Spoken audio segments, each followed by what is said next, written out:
Yes मालिक, right? सो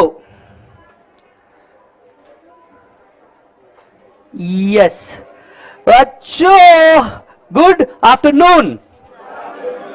तो चलिए, आई एम श्योर आप लोगों ने न्यूज सुन ली होगी, और न्यूज सुनने के बाद अच्छा कुछ बातें मैं आप लोगों को बता दूं। पूरे इंडिया भर से अचानक से रश आ चुका है, ऑब्वियस सी बात है, होना ही था। मैं आप सबसे बस एक रिक्वेस्ट करना चाहूंगा, अगर आप सिर्फ मेरे लिए एक हेल्प कर सके, प्लीज। आप सभी बच्चा ऑलमोस्ट हर 50-60 बच्चे से कनेक्टेड है।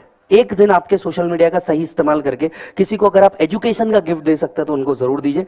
हमारी बस इतनी सी हेल्प कीजिए कि ये जो वीडियो है, इसका जो कल अनाउंसमेंट मैंने की थी, इस अनाउंसमेंट को आप अगर उन तक के पहुंचा सकते हैं, और वो भी बच्चा अगर कर ले, तो एटलीस्ट उसका होगा ये कि सुबह, दोपहर और शाम उसका एटलीस्ट एक स्ट्रक्चर बन जाएगा लाइव लेक्चर देख करके। वो टाइम पास नहीं करेगा और हमारे साथ पढ़ेगा, ठीक है? चलिए, मैंने आपको एक होमवर्क दिया था, और आज फिर से हम टैक्स कैलकुलेशन ही करेंगे। आज का हमारा ऑब्जेक्टिव फिर टैक्स कैलकुलेशन करना ही है, ठीक है? पहले रिवाइज करते हैं। बुक आप मेरे साथ खोलेंगे नहीं, क्विक रिवाइज करेंगे। आर्टिकल नंबर 265 ने हमें कहा था, no taxes can be levied और collected except by authority of law. तो जब तक कि अथॉरिटी ऑफ लॉ ना मिल जाए, तब तक कि ना कोई टैक्स कलेक्ट किया जा सकता है, ना ही कोई टैक्स क्या किया जा सकता है, लेवी किया जा सकता है। यस और नो? तो भैया अथॉरिटी कौन है इस टैक्स को लाने के लिए, इस लॉ को लाने के लिए अथॉरिटी कौन है? या तो पार्लियामेंट, पार्लियामेंट सेशन में नहीं है तो प्रेसिडेंट। याद आ रहा है आपको? अच्छा जी, what is the scope of income tax? पहला एक्ट, दूसरा नोटिफिकेशन, तीसरा सर्कुलर। क्लियर है मालिक? अच्छा, इसके बाद हम लोगों ने एक और बात कही थी, अगर आपको याद हो, डीटी के amendment first day of next year से अप्लाई करते हैं, क्योंकि आईडीटी के अमेंडमेंट उसी रात से अप्लाई कर देते हैं। टैक्सेस दो प्रकार के होते हैं, नॉर्मल और special. Normal rate of tax and TDS कहां लिखा हुआ है? Finance act. जबकि स्पेशल रेट ऑफ टैक्स कहां लिखा हुआ है? इनकम टैक्स एक्ट के अंदर में लिखा है। याद आ रहा है मालिक आपको? अच्छा जी, मुझे एक बात बताइए, इनकम मींस रिसीट, पर हर रिसीट इनकम नहीं होती। तो कैपिटल रिसीट और रेवेन्यू रिसीट दो पार्ट में हम लोग डिवाइड करते हैं। याद आ रहा है? यस, कैपिटल रिसीट और रेवेन्यू रिसीट ऐसे दो पार्ट में हम लोग डिवाइड करते हैं। कैपिटल रिसीट्स वो रिसीट्स होती है जिन पे टैक्स लगता नहीं है, और रेवेन्यू रिसीट्स वो रिसीट्स होती है जिन पे हमेशा टैक्स लगता है, अनलेस डिडक्शन और एग्जम्पशन इज अवेलेबल। क्या तुम्हें याद है? यहां से हम थोड़ा सा और आगे बढ़े। यहां से हमने आगे बढ़ के देखा कि भैया जो हेड्स ऑफ इनकम है वो कितने हैं? 5। तो मेरे को एक बार ग्रॉस टोटल इनकम बताओ वापस, क्या होता है? 5 head plus clubbing minus set of minus deduction, तो जाके आपका बनेगा gross total income. Gross total income में से क्या माइनस करेंगे? डिडक्शन, तो क्या बनेगा? Total income. याद आ रहा है तुम लोग को मालिक? अच्छा जी, तो हम इसकी शुरुआत से निकले। टोटल इनकम पे हम टैक्स निकालते, तो पहला चैप्टर टैक्स को डेडिकेटेड था, टैक्स किस तरीके से निकाला जाता है। इंडिविजुअल्स, एचयूएफ्स, कोऑपरेटिव्स एंड कंपनीज के लिए ऑल्टरनेटिव टैक्स स्कीम भी आया है। मैंने आपसे कहा ऑल्टरनेटिव टैक्स स्कीम हम आगे करेंगे, हाल फिलहाल में हम नॉर्मल स्लैब रेट पे चल रहे हैं। तो normal slab rate, individual below 60 who is resident, non resident irrespective of age, HUF, AOP, BOI, AJP up to 2,50,000, 2,50,000 to 5 lakh, 5 lakh to 10 lakh, about 10 lakh, 5 lakh तक के टैक्स का शॉर्टकट दिमाग में, और 10 लाख तक के टैक्स का शॉर्टकट। क्लियर है? जब भी हम लोग टैक्स निकालते हैं, क्या टैक्स में HEC भी ऐड होता है? Eight the rate of. चलिए, इसके आगे हम लोग बढ़ रहे हैं। इसके आगे हम लोग ने बढ़ के देखा, रिबेट अगर आपको लेना है तो 3 कंडीशन है। SSC should B. जितने लोग ऑनलाइन बैठे हैं, सर प्लीज प्लीज प्लीज आप लोग शांत मत बैठिए, कमेंट करते रहिए, तो जल्दी से बताइए रिबेट के लिए assessee should be, he should be total income normal plus special does not exceed 5 lakh, तो आपको रिबेट मिलेगा। Rebate will be higher of या lower of? Lower of 100% of tax और 12,500, लेकिन 112A के टैक्स से रिबेट मिलता नहीं है। याद है? आहो। फिर रिबेट के बाद हम लोग गए थे, क्या टोटल इनकम और टैक्स दोनों राउंड ऑफ करने पड़ते हैं? टोटल इनकम और टैक्स दोनों राउंड ऑफ होते हैं इन मल्टीपल ऑफ रुपीज। तो 10 के मल्टीपल में ये दोनों क्या किए जाते हैं? राउंड ऑफ किए जाते हैं। अच्छा जी, इसके बाद हम लोगों ने देखा था special rate of tax, short term capital gain.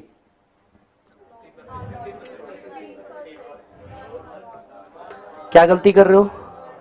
जब तक 111 ने लिखा नहीं, नॉर्मल स्लैब रेट। तो मैंने आपसे सिर्फ क्या पूछा, शॉर्ट टर्म कैपिटल गेन, क्या आना चाहिए जवाब, नॉर्मल स्लैब रेट। अगर 111 ए वाला होगा तो 15%, 112 वाला होगा तो 20%, 112 ए वाला होगा तो बियॉन्ड 1 लाख 10%। याद आ रहा है? लॉटरी एंड कैजुअल इनकम कितना परसेंट बेटा, 30%। क्या तुम्हें याद है? चलो जी, बहुत बहुत बहुत बढ़िया, यहां तक के हम लोगों ने किया था। एक स्पेशल एडजस्टमेंट नाम की चीज मैंने सिखाई थी, द लास्ट कंसेप्ट था वो, जिसमें हम लोगों ने देखा था कि अगर एसएससी के पास राइट नॉर्मल इनकम है जो बेसिक एग्जम्पशन लिमिट एब्जॉर्ब नहीं कर रहा and has got special income, क्या स्पेशल इनकम को फर्स्ट एडजस्ट किया जा सकता है towards basic exemption limit, and balance income will be chargeable at special rate. तो कल मैंने आपको टैक्स के प्रोविजंस पूरे सिखा दिए, लेकिन आप जानते हैं कि मैं आपको प्रॉब्लम सॉल्व करवाने में ज्यादा इंटरेस्टेड हूं रादर देन दिस, राइट। तो आज मैं आपको और टैक्स कंप्यूटेशन सिखाने वाला हूं। एक बार टैक्स कंप्यूटेशन मजबूत हो जाए, आपके जो टोटल इनकम वाले प्रॉब्लम है ये और ज्यादा मजबूत हो जाएंगे। यस, अगर आपका टैक्स कंप्यूटेशन क्लियर हो गया तो ठीक है। अच्छा, मैंने कल आपको एक होमवर्क दिया था, अगर आपको याद हो तो से यस किया तो होगा, नहीं तुमने किया है? ढूंढने दो मेरे को भी होमवर्क किधर है तुम्हारा, ये है, यही तुम्हारा होमवर्क था 4.20 करोड़। एक बार सब चेक कर लीजिए फटाफट। यस, होमवर्क किया तुम लोगों ने? अच्छा जी, होमवर्क किया रहेगा। आओ देखते हैं एक एक करके। तो भैया ये आपकी कुछ इनकम इस तरह से दी हुई है, मैं वही फॉर्मेट वापस बना लेता हूं। कौन सा फॉर्मेट था बेटा? Income tax surcharge total HEC total, ठीक है, ये फॉर्मेट ओके है। सबसे पहले मैं क्या लिख रहा हूं, ऐसी इनकम को लिख रहा हूं जिनमें स्पेशल रेट ऑफ टैक्स आ जाता है। आप ऊपर लिखो नीचे लिखो, बात एक ही है, कोई फर्क नहीं पड़ने वाला, ठीक है। आप ऊपर लिखो नीचे लिखो, कोई बात नहीं, एक ही पढ़ने वाला है आपको। चलो जी, तो सबसे पहले हम लोगों ने किया long term capital gain under section 112A। 112A, इस पे टैक्स कैसे निकलेगा जरा देखिए। मैं 59 लाख पे 10% निकालना चाहता हूं, आपको कोई तकलीफ? यस, सो 59 लाख का 10%, 59 लाख का 10% आपका टैक्स आ गया, से यस। यस, सच आज बाद में देखेंगे। फिर था long term capital gain under section 112, पूरे 55 लाख पे 20% निकालूंगा, कोई तकलीफ? यस, सो 55 लाख का 20%, दैट कम्स टू 11 लाख, ठीक है मालिक। 55 लाख का 20%, यहां 1 लाख माइनस होता नहीं है, सॉर्टेड है। इसके बाद डिविडेंड और पीजीबीपी बचता है। डिविडेंड और पीजीबीपी चाहूं तो मैं एक साथ इसे नॉर्मल भी कर दूं, लेकिन दोनों पे सरचार्ज रेट अलग होने के कारण मैं दोनों को अलग अलग ही करना ठीक रहेगा मेरे हिसाब से। मेरे बच्चे को मैंने कल ही कॉन्सेप्ट में बहुत डीप जाकर के समझाया था। बताओ बेसिक एग्जम्पशन लिमिट किससे एडजस्ट करना ज्यादा सेंसिबल है, पीजीबीपी या डिविडेंड? क्यों ऐसा? क्योंकि जिसका टैक्स रेट ज्यादा है उसका सरचार्ज भी ज्यादा होगा। अरे हाँ मेरे दोस्त, हाँ मेरी जान। तो पीजीबीपी 3 करोड़ था, 3 करोड़ में से मेरे बच्चे को चलो वापस से टैक्स करना पढ़ना सिखाता हूं। टोटल इनकम था बेटा मेरा 3 करोड़ रुपीस, जानता है तू मेरे लाल, टोटल इनकम था 3 करोड़ रुपीस। इसमें से कहां तक का टैक्स तेको पता है, बोल बच्चा? 10 लाख तक का शॉर्टकट क्या है बोल? क्या 1,12,500 आ रहा है, बोलो हाँ। यस, 1,12,500, 10 लाख तक का टैक्स कैसे आया वो भी वापस बता देता हूं, ध्यान से सुन। पहले 10 लाख में से क्या 2.5 लाख तक के टैक्स तेरा क्या आना है, 0। नेक्स्ट 2.5 लाख तक के कितना आएगा, 5%, यानी ये आ गया 12,500।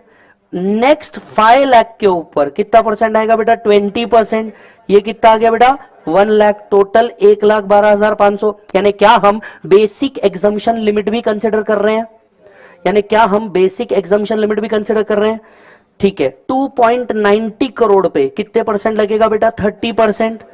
2 करोड़ 90 लाख इंटू 30% कितना आ रहा है बेटा, ये इज इट 87 लाख।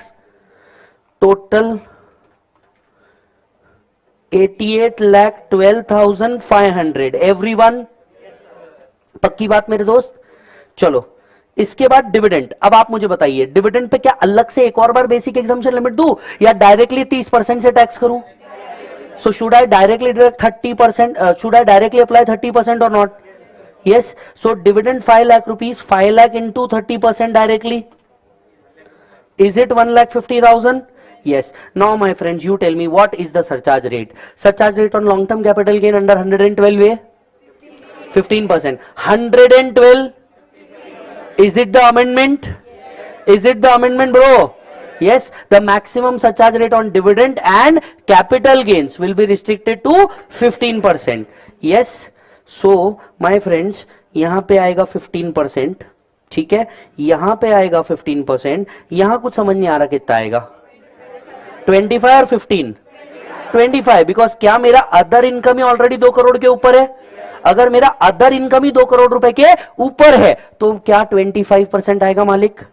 यहां आएगा 25% और ये डिविडेंड पे कुछ याद नहीं आ रहा 15%. Do you agree? चलिए 15% इनकम का या टैक्स का? So 5,90,000 into 15% that comes to 88,500. पक्की बात मालिक? यार टोटल आया 678,500. फिर यहां पे आया 11 लाख का 15%. Is it 1,65,000? एडिशन में आया 12,65,000. Do you agree? यस. 88,12,500 का 25% that comes to 22,03,125. Yes, that comes to 1,10,15,625. And lastly 1,50,000 का 15% that comes to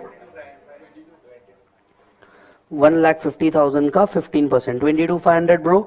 That comes to 1,72,500. अब हम चाहे तो HEC इंडिविजुअल भी निकाल सकते हैं. अब हम चाहे तो HEC इंडिविजुअल भी निकाल सकते हैं. HEC अगर मेरे को इंडिविजुअल नहीं निकालना है, HEC अगर मेरे को इंडिविजुअल नहीं निकालना है तो क्या मैं सीधा इसका टोटल करके भी HEC निकाल दूं? बात वही होगी क्या?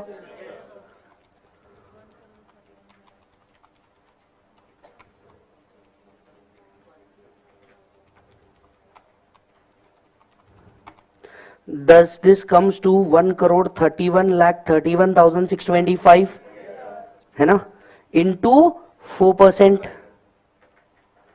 525265. So what is my total tax liability, bro? 1,36,56,890. Do you agree with this line? Yes. So my final tax liability comes to 1,36,56,890. क्या मुझे राउंड ऑफ करने की जरूरत है? क्या मुझे राउंड ऑफ करने की जरूरत है? नहीं, राउंड ऑफ ऑलरेडी है, करने की जरूरत नहीं है. ठीक है बेटा, ये था आपका होमवर्क. बट मैं चाहता हूं आपने अगर घर पे स्टडी की है तो और थोड़ी सी प्रैक्टिस करें. ठीक है, आधी 1 घंटा कभी फास्ट ट्रैक में या एक आध दिन एक्स्ट्रा हो जाए तो तकलीफ तो नहीं हो जाएगी ना तुम लोगों को किसी को, है ना? चलो थोड़ी सी प्रैक्टिस और करो मेरे साथ, है ना?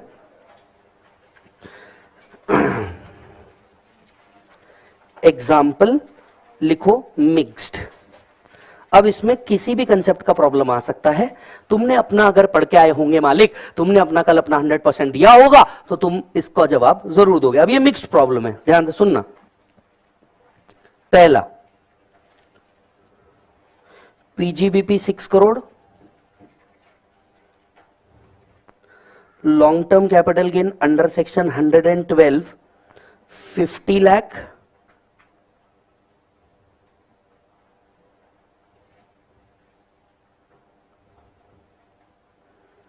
Short term capital gain under section 111A 50 lakh, total 7 crore. निकालो.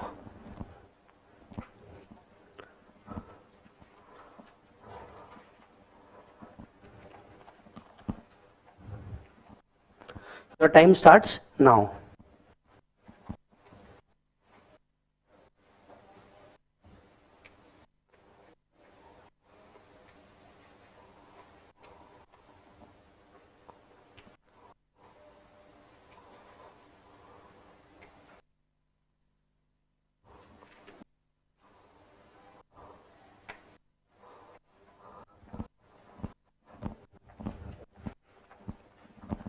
फॉर्मेट तुमको पता है, ट्राई करो, गलती होगी चलेगा, क्योंकि जब तक गलती नहीं होगी तब तक हम सीखेंगे नहीं. सीखना जरूरी है.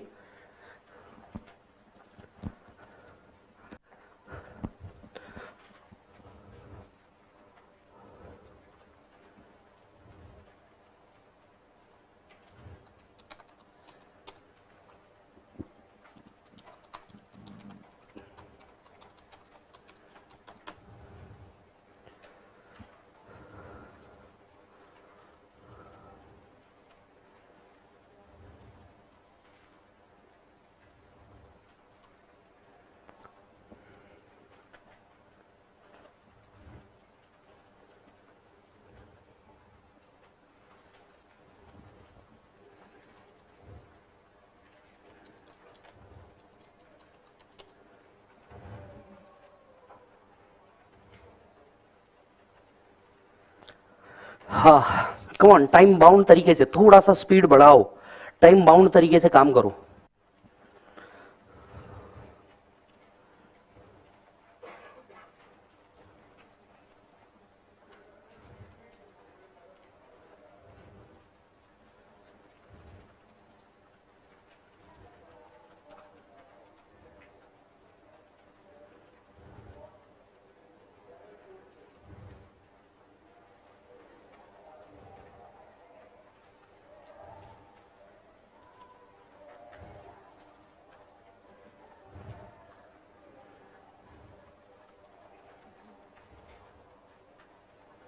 डन है मालिक? से यस, डन है? एनीवन विद द आंसर, जल्दी से बताओ।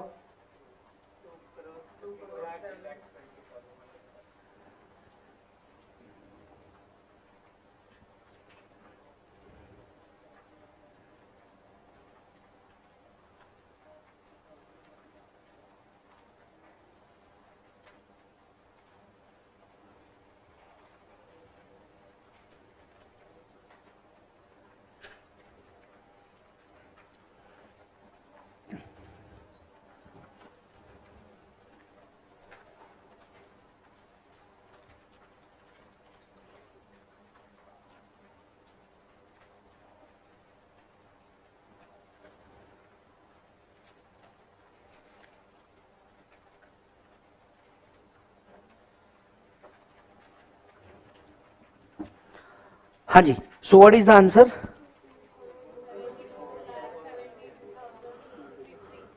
2,74,72,250. So most of the people has this answer only. Yes, let me check. Total income तो हमने लिखी है शॉर्ट टर्म कैपिटल गेन पे। एवरीबडी बताओ जल्दी से, रेट ऑफ टैक्स क्या होगा बेटा? 15%. Is the tax comes to 7,50,000 bro? Is the tax come to 7,50,000 bro? Long term capital gain 50 lakh into 20%. Do you agree with the same? So that comes to 10 lakh rupees. Yes or no?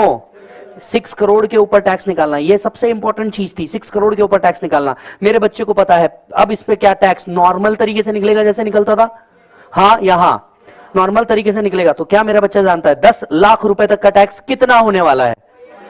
1,12,500। तो चल मेरा बच्चा इधर आ, वापस से सीख। 6 करोड़ में से 10 लाख तक का टैक्स तेको पता है 1,12,500। बचता कितना? 5.90 करोड़। एवरीवन 5.90 करोड़ पे कितना परसेंट बेटा? 30%। So 5 crore 90 lakh into 30%, that comes to 1 crore 77 lakh plus 1,12,500। So that comes to 1 crore 78 lakh 12,500। Yes, okay. Please please please मुझे बताओ ना, सरचार्ज रेट क्या रहेगा? 25%, 25%, 37%। पूछो ना क्यों? मेरी other income exceed 5 crore. Yes, तो मेरी अदर इनकम अगर एक्सीड कर रही है 5 करोड़, तो मेरा बच्चा, मेरा प्यारा बच्चा, देश का नाम रोशन करने वाला बच्चा, क्या मैं इधर 37 15 15 कर दूं? अमेंडमेंट यहां अप्लाई होगा नहीं होगा? बोलो हाँ या हाँ? यस, अमेंडमेंट अप्लाई हो जाएगा। चलो अमेंडमेंट को अप्लाई करते हुए तो 1 करोड़ 78 लाख 12,500 का 37%, that comes to rupees 65 90 625। Agree disagree? Agree disagree? ठीक है मालिक, तुम बोल रहे हो इसलिए। ठीक है, ये 10 लाख का 15%, दैट कम्स टू 1,50,000। बोलना मेरा बच्चा, आवाज निकाल, आवाज निकाल। तेरी आवाज देश में गूंजनी चाहिए। हाँ बेटा, 7,50,000 इंटू 15%। यस, याद रख, तेरा रिजल्ट फेल है, तू नहीं। समझ आ रही है बात? अपने आप को डाउन करने की जरूरत नहीं है, अपने लिए बुरा मानने की जरूरत नहीं है। तुम्हें बुरा लग रहा है इसलिए क्योंकि तुमने मेहनत की है। समझ आ रही है बात? और बुरा वो माने जिसने कुछ गलत किया और इसलिए पास नहीं हुआ। तुम तो यार मेहनत करके हुए हो ना, और जो टीचर तुमको पढ़ा रहा है उसने भी अटेम्प्ट लगाया है। ठीक है, तो फेल होने में भी बहुत स्कोप है। समझ रहे हो ना? नहीं, क्या है, तुमने अब तक 2-3 बार तो कैलकुलेटर पे मेरा ई निकाल ही लिया होगा। वो नहीं होता है, मेरा फीस इतना, टीचर का इनकम कितना, मेरा फीस इतना, नंबर ऑफ स्टूडेंट इतने, तो टीचर का इनकम कितना, और ये तो एक बैच से है ना, ये तो एक बैच है, तो एक हाथ बार तो तुमने ये निकाल ही लिया होगा, तो ये तो तुमको समझ गया फेल होने में भी बहुत स्कोप है। यस, चलो मेरे भाई, हाँ इसका मतलब ये नहीं कि अपने को फेल होना है जीवन में, इसको बुरा नहीं मानना, सर पे नहीं बैठाना। चलो टोटल क्या आ रहा है टोटल टैक्स का, 2,64,15,625। ओ या इंटू 4% कर दूं आपके लिए, सिर्फ आपके लिए, ठीक है। So final total comes to 2,74,72,250। Round off करने की जरूरत नहीं है, ठीक है मालिक। किसी को कोई तकलीफ? पक्का? नहीं नहीं, ऐसे कैसे, एक और करो,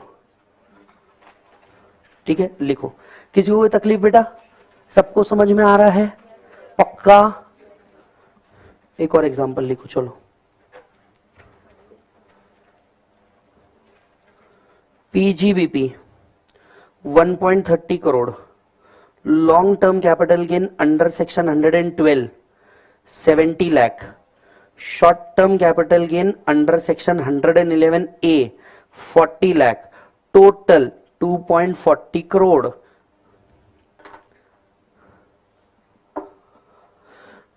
अनदर एग्जांपल करो सॉल्व।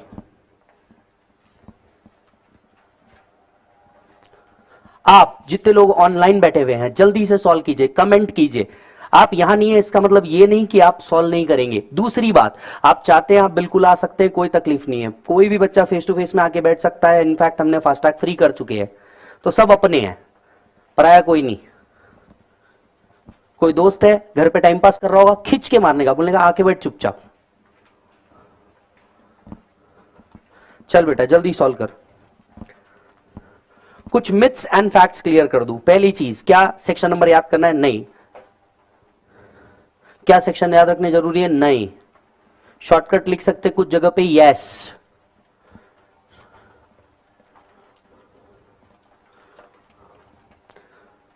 गलती करो, गलती करना अच्छा है। अगर एग्जाम ब्लैक कलर के पेन से लिखना है तो please stop writing from blue. लिखते हुए भी अजीब लगेगा नहीं तो वहां पे।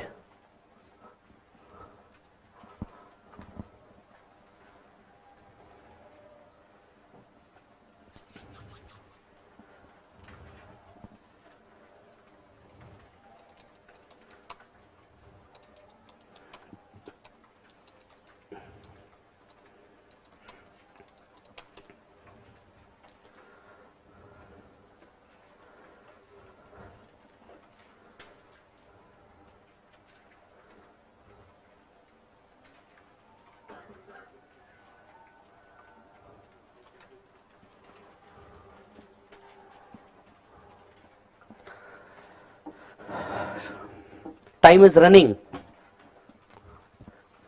1 मिनट या तो नेक्स्ट अटेम्प्ट। सोच लो। बुआ, ये सुनना चाहते हो या मम्मा? क्या सुनना है तुम डिसाइड करो। चाचू, पप्पा। हाँ बोल मेरा बच्चा। जीनल का मेरे को यहां पे आया है ऑनलाइन में 6832,150। यस। करो करो करो करो, रुको मत, बिल्कुल नहीं रोकना अपने आप को। कितना आ रहा है बच्चे? ये आ रहा है।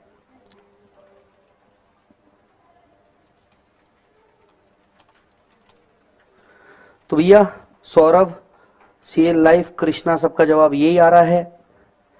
हमारे अनादर चैनल के ऊपर भागवत, देवेश, गायकवाड़ जी, ऋतुजा, गायकवाड़ जी का जवाब कुछ और आ रहा है, 741130 आ रहा है। तो एक और अल्टरनेटिव जवाब आ गया 7411,300। आपको नहीं लगता ये बच्चा कुछ मिस कर रहा है? एक कॉन्सेप्ट छुपा है इस क्वेश्चन में, आपने ढूंढ लिया तो सही। क्या कॉन्सेप्ट छुपा है? सब सरचार्ज में सबसे लास्ट वाला। कैसे? अगर आपकी अदर इनकम और स्पेशल इनकम मिला के 2 करोड़ के ऊपर गई तो सारी इनकम पे सरचार्ज रेट कितना? 15%। कितनों से गलती हुई? Raise your hand. कितनों से गलती हुई? Raise your hand. सॉल्व नहीं हुआ, दैट्स अ डिफरेंट मैटर, पर गलती हो गई, कॉन्सेप्चुअल गलती। समझ में आया क्या गलती हुई? बताया नहीं जाएगा, चीजें छुपी होगी, ढूंढ के निकालना होगा। बुलाती है मगर जाने का नहीं बेटा, बुलाती है जाने का नहीं। कॉन्सेप्ट काय पे बेस था? क्वेश्चन बेस था। अगर आपकी सी, मैं क्या बोल रहा हूं, इसको देखने का बड़ा सिंपल तरीका है। तुम्हारे पास स्पेशल इनकम के नाम पे 4 ही चीज है ना? हेलो, तुम्हारे पास स्पेशल इनकम का नाम पे 4 ही चीज, इनको हटा के बची हुई इनकम पे फोकस करने का। बची हुई इनकम 2 करोड़ के ऊपर है क्या? बस इतना सिंपल सा देख लो, मतलब इससे आसान भाषा में मैं इसे कह नहीं सकता। ये 4 इनकम को छोड़ के बची हुई इनकम 2 करोड़ के ऊपर है या 2 करोड़ के नीचे है, पूरा गेम इस पे सेट है। समझ में आ रही है क्या बात? पूरा गेम इस पे सेट है। अब देखो, इसके पहले वाले क्वेश्चन में क्या था, आपका पीजीबीपी 6 करोड़ था, मतलब वो 5 करोड़ की लिमिट के ऊपर बैठा था, आपको तब ये सोचना ही नहीं था। अब यहां पे आपका गेम ही 2 करोड़ के नीचे बैठा है और ये सब मिला के 2 करोड़ के ऊपर जा रहा है, तो overall surcharge rate would be 15%। तो चलिए टैक्स निकालते हैं सबसे पहले। इधर 40 लाख का 15%, इज इट 6 लाख? यहां पे 70 लाख का 20%, इज इट 14 लाख? 1 करोड़ 30 लाख में से 10 लाख माइनस करके बचे हुए पे 30% plus 1,12,500, does this comes to 37,12,500। यहां तो किसी को कोई तकलीफ नहीं है, पक्की बात? चलो, अब आपको नहीं लगता मैं यही टोटल कर दूं? अब आपको नहीं लगता कि अब मैं यही टोटल कर दूं तो ठीक है? मैं अलग अलग क्या निकालूंगा? तीनों का सरचार्ज रेट कॉमन है, तो क्यों मैं इतना दिमाग लगाऊं? टोटल कम्स टू 5712,500, इसका 15%, that comes to 856875। Your total comes to 6569,375 और इस पे लगाऊंगा मैं HEC at the rate of 4%, 262,775। तो मेरा फाइनल टैक्स लाइबिलिटी मेरा बच्चा 6832,150 बराबर है। इसके नीचे नोट लिखिए, अलग कलर का पेन होगा तो, इसके नीचे नोट लिखिए, अलग कलर का पेन होगा तो, यस नोट लिखिए। If special income plus other income, if special income plus other income exceeds 2 crore, if special income plus other income exceeds 2 crore,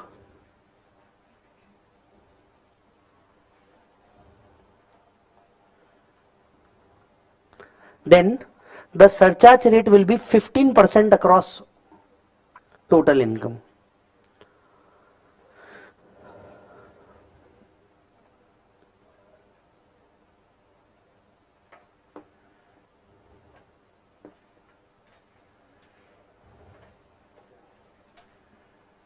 is that done मालिक? चलो, ये डन है? हाँ जी, बहुत शानदार, डन। एक और प्रॉब्लम मेरे को लगता है लेना चाहिए, मैं अभी तक आपके कंसेप्ट्स को लेकर के श्योर नहीं हुआ हूं। चलिए, एक और प्रॉब्लम, दम लगाना। PGBP 1 lakh, dividend 50,000, long term capital gain under 112A 1 lakh, long term capital gain under 112 1 lakh.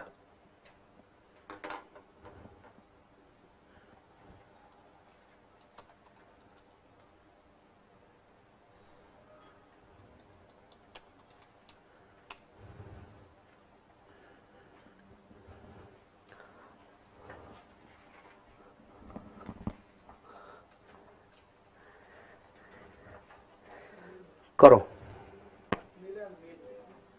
नील, सच्ची ना? मैंने क्या कहा था, 5 लाख से नीचे देख के, और याद है ना रिबेट वो 112 एक से नहीं मिलता। तो नील बोलने से पहले पहले टटोल लो, सब बात समझ लो, हर एक बात को जान लो, और जब दिल सब सही करे तब ओके करना। क्या मेरे को मेरा प्यारा बच्चा, मेरा दुलारा बच्चा मुझे बता सकता है कि कौन सा कंसेप्ट कवर कर रहा है हम इस प्रॉब्लम में? Special adjustment. अगर एसएससी के पास बेसिक एग्जामिशन लिमिट एब्जॉर्ब नहीं हुआ एंड हैज स्पेशल इनकम, याद आ रहा है क्या मालिक? राइट अच्छा, फिर भी नील ही आ रहा है आप सबका आंसर? फिर भी नील ही आंसर आ रहा है? चलो चलो चलो लेट्स चेक। मैं सबसे पहले 2 पार्ट में डिवाइड कर दे रहा हूं, नॉर्मल स्पेशल। बुरा तो नहीं लगेगा आपको? ठीक है, मैं मेरे नॉर्मल इनकम के अंदर में लिख रहा हूं 1.50 लाख। Do you agree? कैसे में निकाला मैंने 1,50,000? PGBP plus dividend. ये नॉर्मल इनकम पे टैक्स होते हैं, मैंने नॉर्मल में ले लेके आ गया। मैं मेरे प्यारे बच्चे से पूछना चाहूंगा, क्या मेरा बेसिक एग्जम्पशन लिमिट एब्जॉर्ब हुआ? क्या मेरा बेसिक एग्जम्पशन लिमिट एब्जॉर्ब हुआ? क्या मैं अदर इनकम को यूज कर सकता हूं? यस। स्टॉप। मेरे पास 2 स्पेशल इनकम है। आपने अब मेरे से एक सवाल पूछना चाहिए। आपको सवाल समझा? आंसर भले ही नहीं होगा, लेकिन एक टेक्निकल सवाल आप सबके मन में आया होगा, कॉन्सेप्ट बेस्ड सवाल आपके मन में आया होगा। एनीवन सवाल? दोनों में से पहले एडजस्ट करे कौन सा? चलो अब मैं मेरे बच्चे से, अगर मैंने ईमानदारी से 2 दिन से सही पढ़ाया तो आप खुद होके बताओगे पहले क्या एडजस्ट करूंगा। 112। Please give me the reason क्यों 112 एडजस्ट करना चाहिए। देखिए, एज अ टैक्स पेयर तुम हमेशा ये चाहोगे कि तुम्हारा टैक्स लायबिलिटी ज्यादा हो या कम हो। लॉन्ग टर्म कैपिटल गेन में 112 में टैक्स ज्यादा रहता है या कम रहता है? 112 में ज्यादा रहता है या कम रहता है? ज्यादा, एज कंपेयर टू 112A।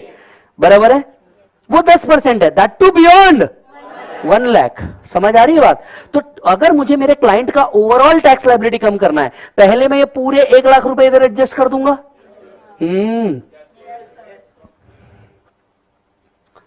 लो जी, long term capital gain adjust हो गया 1 लाख रुपीस पूरा इधर। ये मेरा टोटल बन गया, टोटल आ गया 2,50,000। इसमें से बेसिक एग्जम्पशन लिमिट 2,50,000 का माइनस हो गया, इधर हो गया नील। आपको नहीं लगता long term capital gain under section 112A में वैसे ही 1 लाख तक के टैक्स क्या आने वाला है? नील। तो आपका ओवरऑल आंसर क्या बन गया बेटा? नील। एडजस्टमेंट समझ में आई? तो अगर आपको ऐसा कुछ रहे, आप पहले हमेशा क्या एडजस्ट करो? वो वाली इनकम एडजस्ट करो जिसमें टैक्स रेट ज्यादा हो। अब लिखो यहां पे माई नोट। एक बात समझिए, जब भी मैं आपको पूरे सिलेबस में माई नोट लिखवाऊंगा, माई नोट हम ऐसे लिखेंगे जिसको हम अपने दोस्त को टेक्स्ट मैसेज कर रहे हैं। मतलब हम इंग्लिश में जैसे मैसेज लिखते हैं हम वैसे लिखेंगे जैसे कि अपने किसी दोस्त को समझा रहे हैं। ऐसा एग्जाम में लिखने का नहीं, ये सिर्फ तुम्हारे समझने के लिए है। ठीक है, इंग्लिश में लिखना है जैसे टेक्स्ट मैसेज लिखते हो। भाई लिखो, भाई लिखते जाओ, सोचने का नहीं, जो बोल रहा हूं कर देने का। भाई यहां हमारे पास ऑप्शन था, यहां हमारे पास ऑप्शन था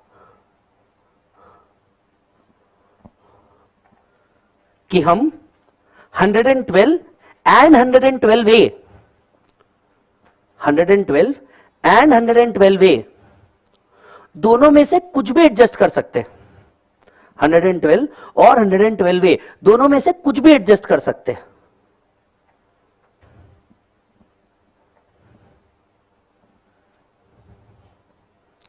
बट हमें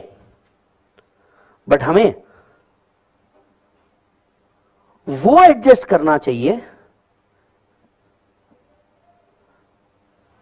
हमें वो एडजस्ट करना चाहिए पहले, हमें वो एडजस्ट करना चाहिए पहले जिसका टैक्स रेट ज्यादा हो, जिसका टैक्स रेट ज्यादा हो, to reduce overall tax liability, to reduce overall tax liability.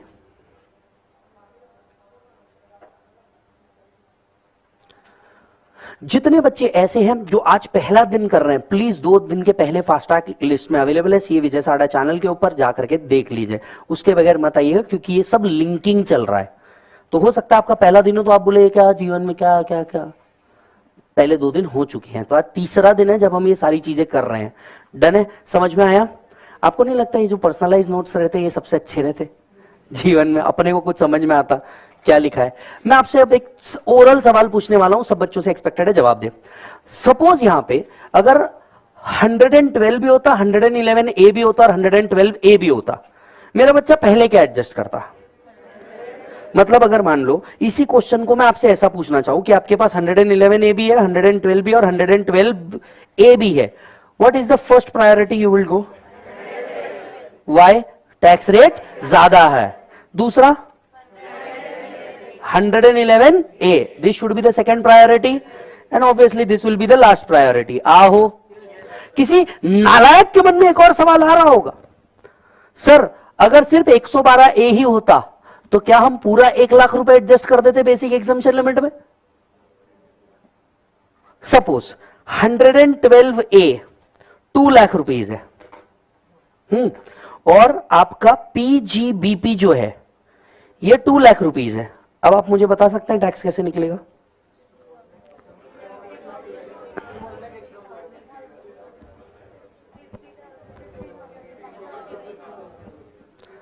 You tell me, 2 lakh में से इधर और 50,000 रुपए चले जाएंगे, बराबर है? इधर का टैक्स क्या आ गया? Nil. Do you agree bro? यहां पे से 2 लाख में से पहले 1 लाख रुपए तो गायब कर दो और 50,000 रुपए गायब हो जाएंगे क्या? बचे कितने? 50,000 इंटू 10%, इज इट 5,000? लेकिन क्या टैक्स 5,000 होगा या नील होगा? नील होगा। झंडू 112 ए में से रिबेट मिलता।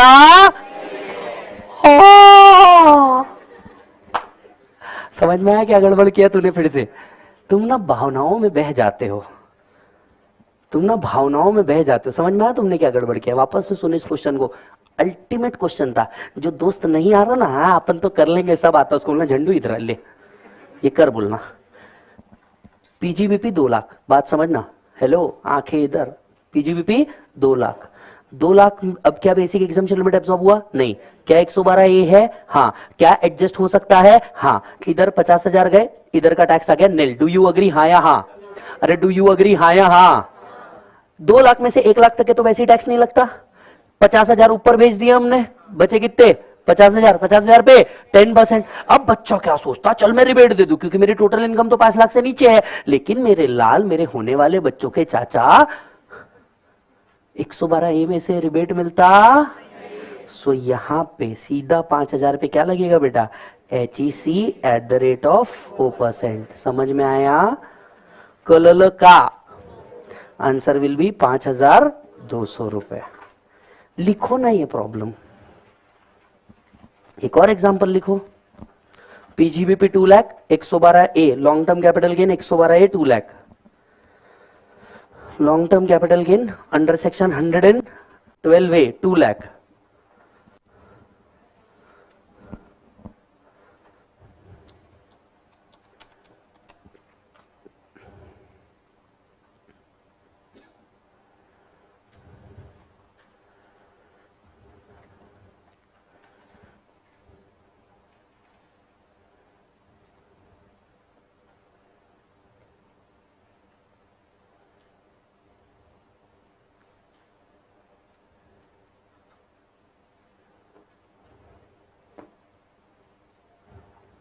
डन है? चलो, इस तरह से करने से बेटर आप इसको अलग अलग कर सकते हो अपने नॉर्मल तरीके से। Normal, special. नॉर्मल में अपनी नॉर्मल इनकम कितनी थी मेरा बच्चा बोल? 2 lakh. Long term capital gain under section 112 ए कितना एडजस्ट हुआ बेटा? 50,000।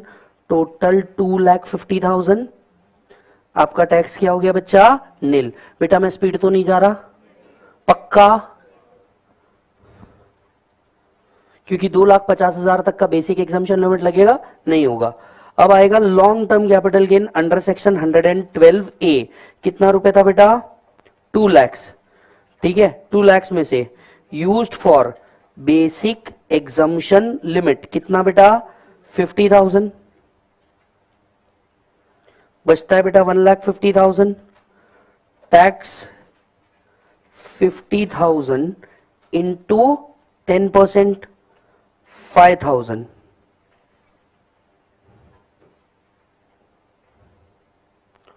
Total tax 5,000 minus rebate under section 87A नील। देखा कल हमने सिर्फ ये कॉन्सेप्ट पढ़ा था, आज इस पे प्रॉब्लम भी लिया कि 112A में से रिबेट मिलता नहीं। ये आया टोटल बेटा 5,000, इसमें क्या ऐड करेंगे मेरा बच्चा? एक मिनट मुझे बताओ, क्या रिबेट सॉरी क्या राउंड ऑफ करने की जरूरत है या ऑलरेडी राउंडेड ऑफ है? ये ऑलरेडी राउंडेड ऑफ है। मजा आया क्वेश्चन में?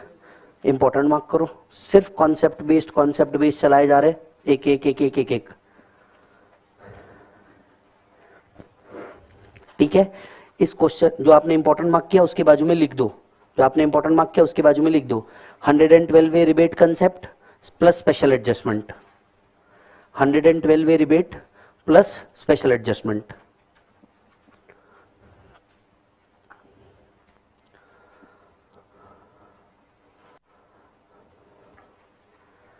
Is that done? चलिए आज मैं आपको एक होमवर्क दे रहा हूं, प्लीज होमवर्क सुनिएगा। आज मैं आपको एक होमवर्क दे रहा हूं, होमवर्क सुनिएगा, कल हम डिस्कशन करेंगे। जो हमारा क्वेश्चनर है, क्वेश्चनर का question number 1, question number 4, question number 5 and question number 6 आपके लिए होमवर्क है क्वेश्चनर का, और ये आप सॉल्व करेंगे बाकायदा रजिस्टर में। Question number 1, 4, 5, 6। ठीक है, इसके अलावा you need to do audit. Audit मतलब क्या? कैलकुलेटर पे सॉल्व करना, ओके कर देना, टाइम मिले करना, मत करना, कोई जबरदस्ती नहीं। ठीक है, question number 2, question number 3, question number 7, ये तीनों आपके लिए क्या रहेंगे? ऑडिट। ऑडिट कर देना, हो जाएगा। कॉन्सेप्ट 1, 4, 5, 6 में है, तो 1, 4, 5, 6 करना, कल हम यहां उसका डिस्कशन करेंगे। क्लियर है? बट सॉल्व करना, टाइम लगे चलेगा, ईमानदारी से सॉल्व कर देना। ठीक है, चलो ये कंसेप्ट हो गया बेटा। नोट्स में आ जाता हूं मैंने इस नोट्स का पहले चैप्टर का पीडीएफ दिया, बचे हुए चैप्टर का पीडीएफ मत मांगना, हमने कल ही अनाउंस कर दिया था। इसका पीडीएफ देना पॉसिबल नहीं है। बुक्स आप चाहे मंगा सकते हैं, आप एडजस्ट कर सकते हैं, आपकी इच्छा, हमारे कोई जबरदस्ती नहीं है उस चीज में, हमने हमारा कॉर्स पूरा कर दिया। अच्छा जी, इसके अलावा एक बच्चा था जिसने कुछ कमेंट भी किया, मैं वो आपके साथ शेयर करना चाहूंगा। कमेंट नहीं बताना चाहूंगा बट एक फीलिंग शेयर करना चाहूंगा। यू नो देर आर, जब आप कुछ करते हैं तो there are positive as well as negatives. So there was one person जिसने इस पे निगेटिव कमेंट भी किया एंड कुछ अच्छा बोल रहा था।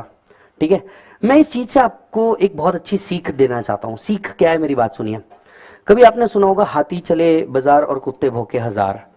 ठीक है, नहीं इसका मतलब ये नहीं कि आप उसे कुत्ता समझे, मैं ये कह रहा हूं, ठीक है, नहीं आप मेरे साइज को देख के आप मुझे हाथी समझ सकते हैं बट आप उसको कुत्ता मत समझिए। मेरा ये कहना है कि जिंदगी के लाइफ के हर एक फेज में, ठीक है, तुम्हें कुछ लोग कहेंगे जो तुम्हें बहुत पॉजिटिव कहेंगे, और लाइफ के कुछ फेज में ना तुम्हें कुछ लोग रहेंगे जो तुम्हें बहुत निगेटिव कहेंगे। ठीक है, मैं आपसे बस एक चीज कहना चाहता हूं, कौन तेरे बारे में क्या बात कर रहा है ये भी अगर तू सोचेगा ना तो लोग क्या सोचेंगे पहले ये सोच। ठीक है, तो छोड़ना यार, किसने क्या बोला क्या नहीं बोला, बराबर है। जो कमेंट कर रहा है उसको कुछ नहीं लग रहा आ करके सिर्फ कमेंट करने में। हमको पता है 2 घंटे यहां आके खड़े रह के, ठीक है, बोलना और बच्चों से साथ करवा के लेने में फर्क क्या है। ठीक है, बोलने वाले बहुत हो सकते हैं, बोलने वाले कई बातें बोलेंगे, ठीक है, बट मेरे को एक बात समझिए, अगर आप और मैं ये दोनों को समझ रहे हैं ना हम क्या कर रहे हैं, तो हमें किसी और को एक्सप्लेन करने की जरूरत नहीं। ठीक उसी तरीके से आपके भी कई रिलेटिव होंगे जो आपके फेल होने पे आपको जज कर लेंगे, आपके नॉलेज को जज कर लेंगे, आपके ऊपर तरह तरह के रिस्ट्रिक्शंस लगाएंगे, आपको बेकाम का समझेंगे, समझिए, या आपको सिर्फ बी कॉम के लिए ही समझेंगे। एक बात समझिए, ये बात फैक्ट है कि जब तक आप प्रूव नहीं करते ना कोई आपको इज्जत नहीं देता, ये बात उतनी ही सही है। आप मुझे बताइए, कोई ऐसे शेयर में आप भी इन्वेस्ट करना चाहेंगे क्या जो नॉन परफॉर्मिंग हो? यानी जब तक वो परफॉर्मिंग नहीं होता तब तक कि उसका वैल्यू आता नहीं। बस यही आपको करना है। सबसे पहले ना अपनी गेम ऊंची करो। लोगों को बताओ कि तुम में दम है। लोगों को समझाओ कि एक फेल का रिजल्ट ना तुम्हें ये नहीं बता सकता कि तुम्हारी वैल्यू क्या है, तुम्हारा वर्थ कितना है। समझ में आ रही बात? लोगों को नहीं समझेगा, लोगों को लगेगा कि भाई तेरे से नहीं हो रहा। और बाकी लोग छोड़ भाई, सबसे पहले व्यक्ति रहते अपने माँ बाप, क्योंकि माँ बाप ने तुम्हें हमेशा ना 70, 80 और 90% देखा है। इमेजिन कर, मैं तेरे को एक सिचुएशन समझा रहा हूं, हम सबके साथ ये सिचुएशन हुई है, स्पेशली फेलियर्स के साथ ये हमेशा सिचुएशंस होती है। हमने हमारे माँ बाप ने क्या किया, 10वीं 11वीं 12वीं में कैसे दिखा है, 70%, 80%। यहां पे तो कई लोग ऐसे होंगे जिनको अकाउंट्स में 99 भी आए होंगे। खैर आज विषय अलग है, अकाउंट्स वही है, रूल चेंज नहीं हुए, पर पता नहीं कुछ बदल गया। हाँ, पता नहीं कुछ बदल गया। सही है कि नहीं है? हम वो व्यक्ति थे। आपको पता है डिफरेंस क्या हुआ? कई लोग ये भी कहे इस कोर्स में कि ये कोर्स 10वीं 12वीं से इजी है। सही है, उन्होंने इतनी मेहनत करी होगी कि लगा होगा। अरे भाई देख, तू किसी का परसेप्शन गलत कर सकता है क्या? नहीं, उनको ये लगा होगा, डेफिनेटली लगा हो सकता है, उन्होंने उतनी मेहनत करी होगी। ऑब्वियसली ना, किसी दिन तू भी अगर उतनी मेहनत कर देगा, तेरा भी स्टेटमेंट यही रहेगा, तेरा भी स्टेटमेंट शायद यही रहे। तूने भी यही काम करना है मेरे भाई, कि तूने भी मेहनत करनी। देख देखो, 11वीं 12वीं 10वीं व्हाटएवर, इसमें तेरे को सबसे ज्यादा मार्क्स क्यों आए थे? क्योंकि तूने उतनी प्रैक्टिस करी थी। याद कर, तूने तेरे ब्रेन से ज्यादा ना तेरे हाथ को रिवाइज करवाया था। मैं बताता हूं कैसे। तेरे को 11th में बहुत क्लियर पता था, अगर ये यहां डेबिट होता तो ये यही क्रेडिट होता। 11th में ना, याद कर, जब तू पेपर देने गया था ना, तूने पहले क्वेश्चन पेपर नहीं पढ़ा, तूने जाकर के पहले स्केल से लाइन मारी। तेरे को मालूम था, तेरे को पता था, तूने ऐसा स्केल से लाइन मारी, तेरे को मालूम था इतने ही लिखना है, ऐसा ही लिखना है, ऐसा ही। तूने तेरे ब्रेन से ज्यादा तेरे हाथों को याद करवाया था कि ये ऐसा ही चलेगा। तेरे को पता था कि भैया जर्नल एंट्री के बाद बीइंग ऑटोमेटिक आ जाता। तेरे को पता था, तेरे नॉलेज कहीं नहीं गया, तेरा विल पावर कहीं नहीं गया, तेरी इच्छाएं कहीं नहीं गई। एक चीज जो तेरी छूटी है ना, वो छूटा है practice. Don't you think so? यहां पे भी तू देख, तेरे को इशू क्या है? यहां पे इशू ये नहीं है कि तेरे को समझ नहीं रहा, यहां इशू ये नहीं है कि तेरे दिमाग में नहीं जा रहा। इनफैक्ट कई लोगों को ध्यान में भी आ रहा होगा ये चल रहा है। प्रॉब्लम क्या है? तुमने प्रैक्टिस ही नहीं करी। तुमने यहां तो बैठा लिया, यहां भी तो समझाओ। जब तक दिमाग ऑर्डर नहीं देगा, यहां समझेगा कैसे करना क्या है। पहले यहां पे तो लेके आओ चीजों को प्रैक्टिस करो, प्रैक्टिस करो। यही एक सिंपल सा तरीका है किसी भी चीज को वर्कआउट करने का। समझ में आ रहा है तुम लोग को मालिक? सो ये छोड़ दो, कई तुम्हारे बारे में अच्छी बात कहेंगे, कई बुरी बात कहेंगे। उसने भी जब हमारे बारे में कहा, हो सकता है हमारे कॉम्पिटिटर भी कुछ बोले। अरे कितना करते बैठेंगे बे? मैं इस सब के लिए ना, मैं एक बात बताता हूं तुमको। देखो, थोड़ा सा वर्नैक लैंग्वेज है, पर एज अ भाई तुमको एक बात समझाना चाहता हूं। सब समझना, तुम अपनी पॉटी कंट्रोल कर सकते हो क्या? हाँ या ना में जवाब दो, बाकी इमेजिनेशन में मत जाओ। तुम अपनी पॉटी कंट्रोल कर सकते हो? जोर से बोलना, हाँ या ना। तुम ना सुसु कंट्रोल कर सकते हो? अबे जो चीज तुम्हारे अंदर है तुम उसको कंट्रोल नहीं कर रहे, एक्सटर्नल को कहां कंट्रोल करते बैठे हो बे? जो तुम्हारे अंदर है, मां कसम, वो तुमसे कंट्रोल नहीं हो रहा। जो तुम्हारे बाहर है, जो तुम्हारे हाथ में है, तुमको उसको कंट्रोल करना है। नहीं कर सकते यार। कितना सिंपल है इस चीज को अंडरस्टैंड करना। जो चीज तुम्हारे हाथ में नहीं है, नहीं है। साला अपने से अपनी पॉटी कंट्रोल नहीं हो रही, अपन क्या सरकमस्टेंसेस कंट्रोल करेंगे बे? क्या किसी के शब्द कंट्रोल करेंगे? क्या किसी के शब्द को कंट्रोल करेंगे? क्या किसी के बारे में जो मेरे बारे में ओपिनियन रख रहा है? अबे रखना है, तेरा प्रॉब्लम है, मेरा थोड़ी। मैं तो खुश हूं तू मेरे बारे में सोच रहा है।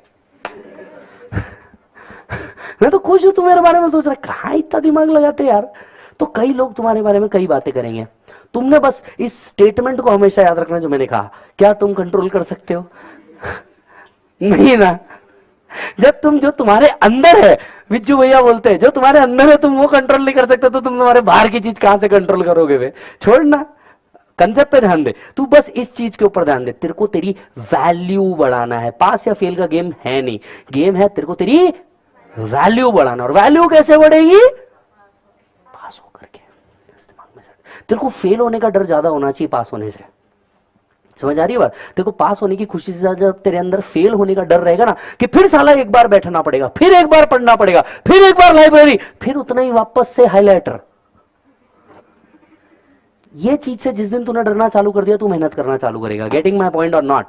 यस सर, आप बस उसका नाम बताओ, हम उसका गेम बजाते। छोड़ना है यार, जिसने नाम ही नहीं बनाया मैं उसका नाम लेके कर क्या लूंगा? समझ आया क्या बात?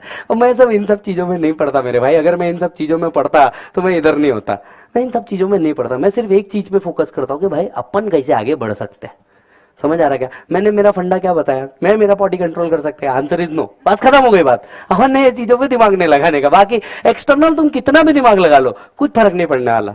चलो आओ मेरे भाई, एक बार अपने नोट्स देखना। नोट्स में हमने पहला पेज ये खत्म कर दिया था, से यस, ठीक है। हमने ये टैक्स रेट वाला क्लैरिफिकेशन पूरा का पूरा खत्म कर दिया था, से यस यस। इसके बाद हम लोगों ने सरचार्ज रिलेटेड जो अमेंडेड क्वेश्चन आए थे ये भी हम लोगों ने कंप्लीट कर दिए थे, से यस यस। अब हमने स्पेशल रेट ऑफ टैक्स जो था ये भी खत्म कर दिया। इसमें का लास्ट 2 पॉइंट बचा है जो मैंने आपसे कहा रोक दो, कहीं आगे पढ़ेंगे हम लोग, ठीक है। अब हम आते हैं टैक्स रेट फॉर अदर्स के ऊपर। हम किसके ऊपर आते हैं बेटा? टैक्स रेट फॉर अदर्स के ऊपर। मेरी एक बात समझिए, इंटर लेवल पे ना जो मैक्सिमम क्वेश्चन आपको पूछे जाते हैं वो इंडिविजुअल से रिलेटेड पूछे जाते हैं, ना कि कंपनी को कोऑपरेटिव एओपी भी है एटसेट्रा। हालांकि दिए आपको सब है तो पढ़ना आपको सब है, ठीक है। तो सबसे पहले हम बात करते हैं फर्म और एलएलपी के बारे में। फर्म और एलएलपी का टैक्स रेट क्या है बेटा? फर्म और LLP directly taxable at the rate of 30%। In fact local authority also taxable at the rate of 30%। So firm and local authority these are taxable at the rate of 30%। याद रखें, इन्हें basic exemption limit का benefit मिलता नहीं, इन्हें basic exemption limit का benefit मिलता नहीं। 1 रुपए से डायरेक्ट 30% टैक्स निकलेगा। अच्छा सर, इनका सरचार्ज क्या है? याद रखें, फर्म, एलएलपी, लोकल अथॉरिटी। मैं यहां से कोऑपरेटिव सोसाइटी कट करवा रहा हूं, ये गलत आया है। Firm, LLP, local authority, right. Income अगर 1 करोड़ के ऊपर चले गई, the tax rate the surcharge rate is 12% and obviously the HEC will be 4%। यानी क्या मैं ऐसा कह सकता हूं, फर्म के केस में, एलएलपी के केस में, फर्म के केस में, एलएलपी के केस में, लोकल अथॉरिटी के केस में, ठीक है। बोलो टैक्स रेट कितना है बेटा? 30%। Surcharge rate if income exceed 1 crore कितना परसेंट है बेटा? 12%। And HEC is equal to 4%। Do you agree with the statement? Yes. अच्छा जी, नेक्स्ट मैं आ रहा हूं कंपनी। नेक्स्ट मैं किसके ऊपर आ रहा हूं? Company. Amendment. This is the second amendment of your topic. देखिए, आपको अगर याद होगा फॉरेन कंपनी और डोमेस्टिक कंपनी, ऐसे 2 तरीके की कंपनी है जिनके टैक्स रेट्स है। यस, चलिए मैं आपको याद दिलाता हूं और इसके पीछे की एक हिस्ट्री भी बताता हूं।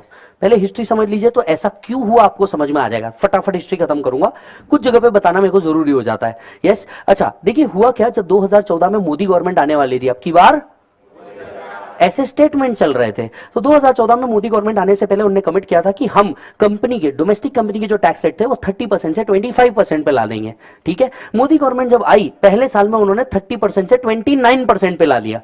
कितने परसेंट पे लाया?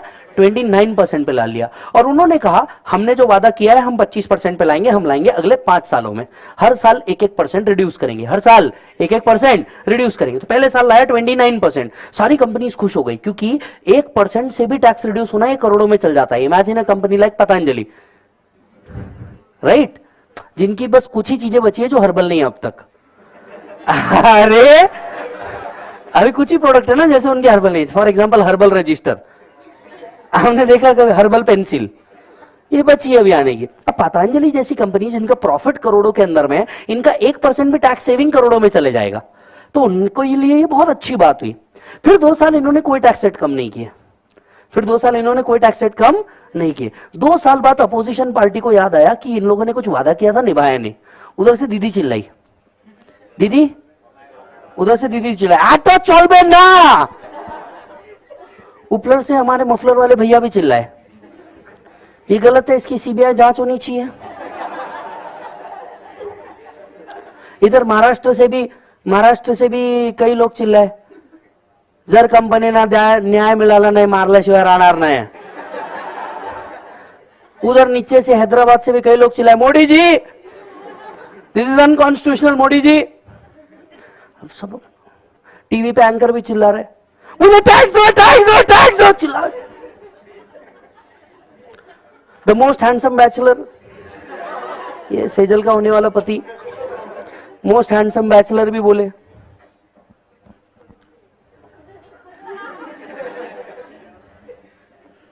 ऐसा टैक्स बनाता।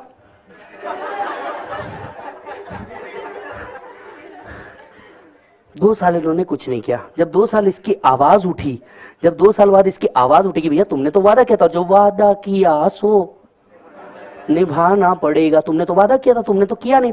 2 साल बाद इन्होंने क्या किया, इन्होंने बोला 25%, तीसरे ही साल में लेके आ गए 25% उन कंपनी के लिए जिन कंपनी का 2 साल पहले का टर्नओवर 50 करोड़ के ऊपर ना हो।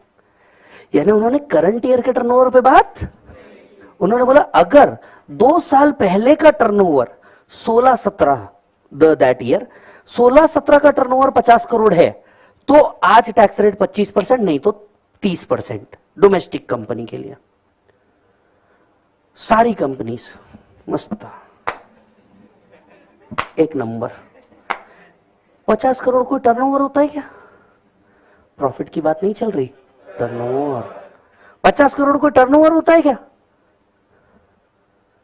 है ट्रेडर के लिए 50 करोड़ का एक दिन में ठोकता हो, फॉरवर्ड कॉन्ट्रैक्ट लगा दे तो बहुत छोटा टर्नओवर है 50 करोड़।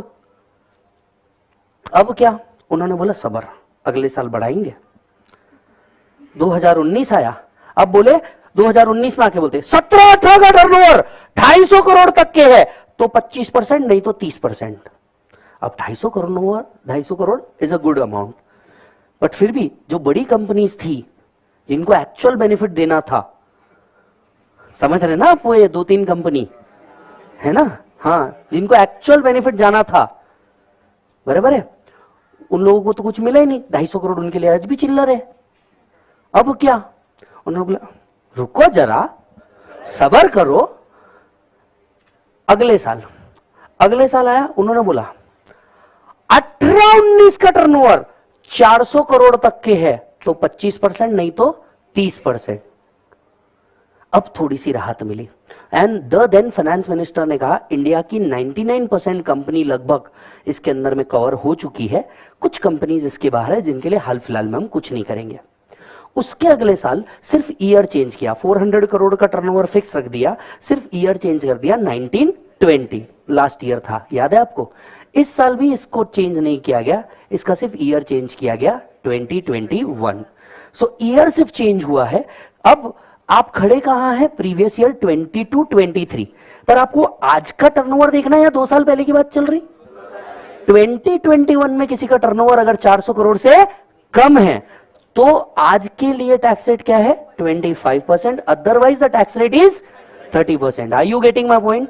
यस। तो ये उसका हिस्ट्री रहा है, कुछ इस तरीके से उसका हिस्ट्री रहा है।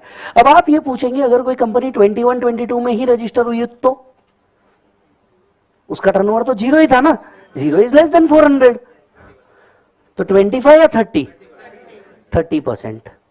जिनका टर्नओवर है उनके लिए 25, जिनका टर्नओवर ही नहीं है उनके लिए ये लॉ एप्लीकेबल नहीं है। But by 2020 only, by 2020 only ये 25 को भी भारत सरकार ने 22% और 15% पे रिडक्शन लेके आ गए bye inserting alternative tax scheme.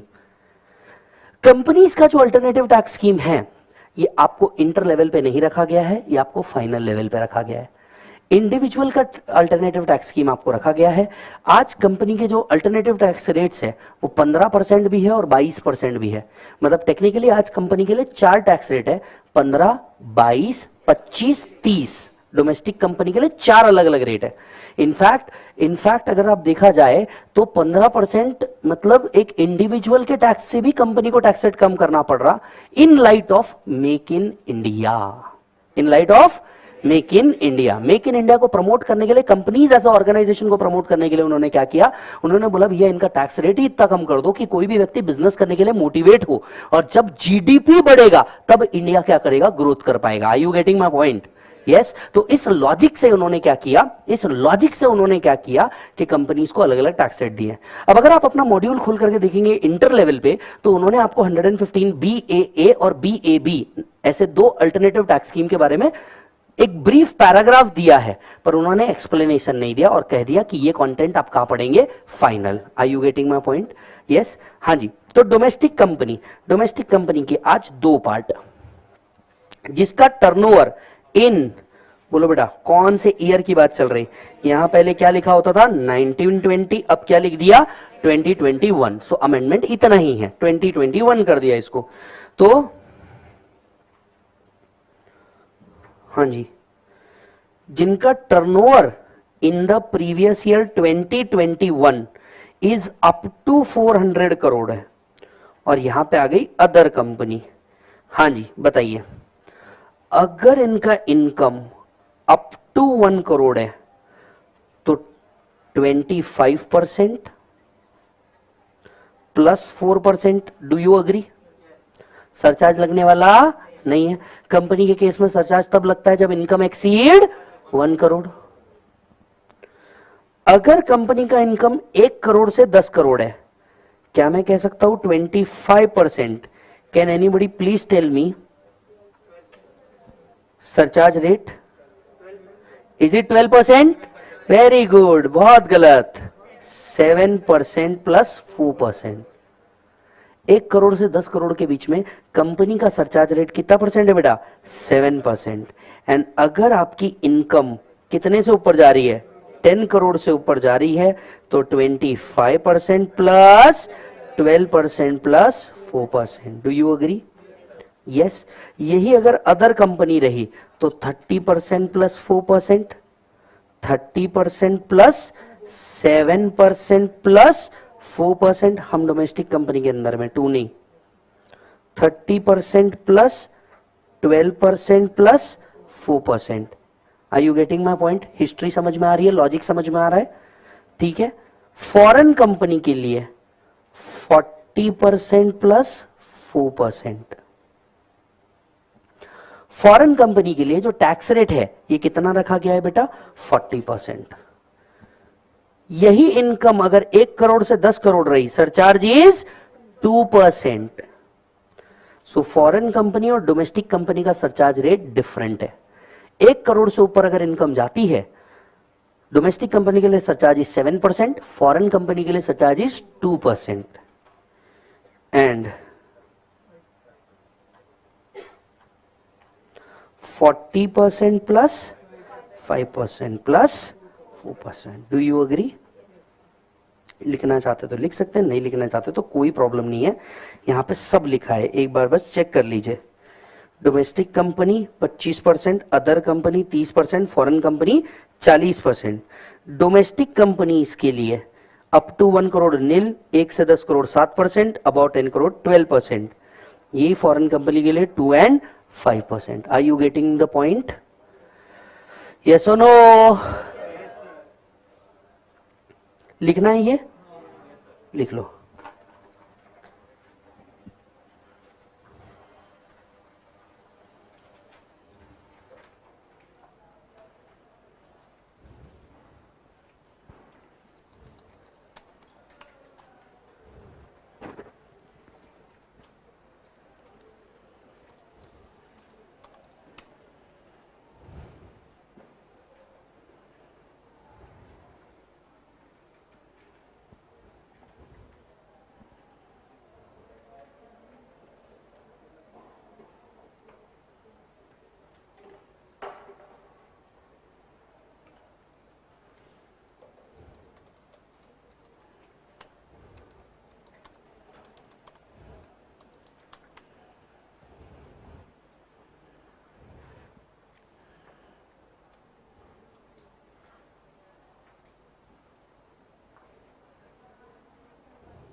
Is that done?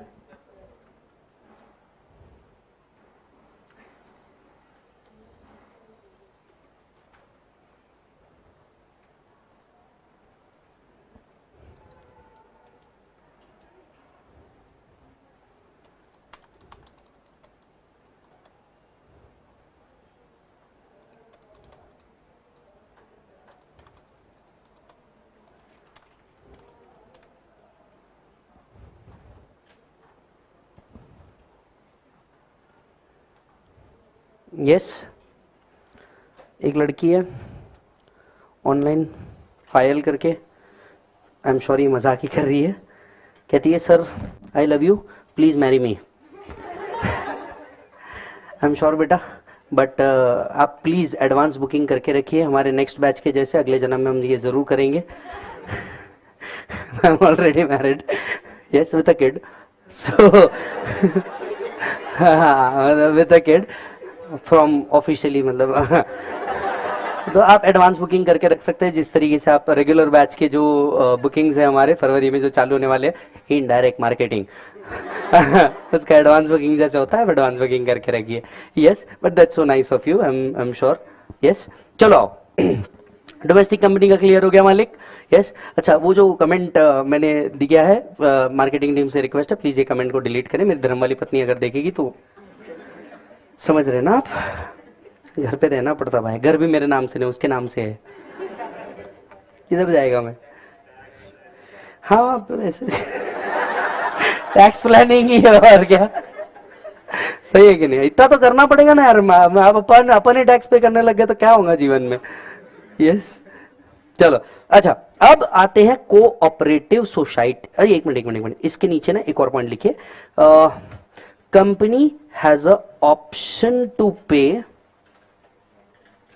Tax as per 115 BAA oblique 115 BAB लिख देना, उसके बाजू में फाइनेंस।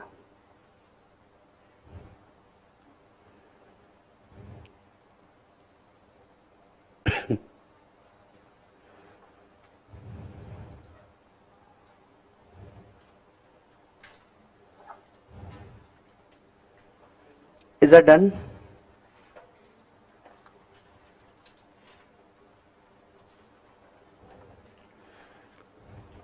चलो, हाँ जी, अब आते हैं cooperative society amendment. The third amendment, जरा ध्यान से सुनिएगा, थर्ड अमेंडमेंट। देखिए, कोऑपरेटिव सोसाइटी के लिए भी टैक्स, इनके लिए अल्टरनेटिव टैक्स स्कीम लाई गई है, एनीवन सेक्शन 115 BAD। तो कोऑपरेटिव सोसाइटी के लिए भी अल्टरनेटिव टैक्स स्कीम है, कोऑपरेटिव सोसाइटी के लिए भी अल्टरनेटिव टैक्स स्कीम है।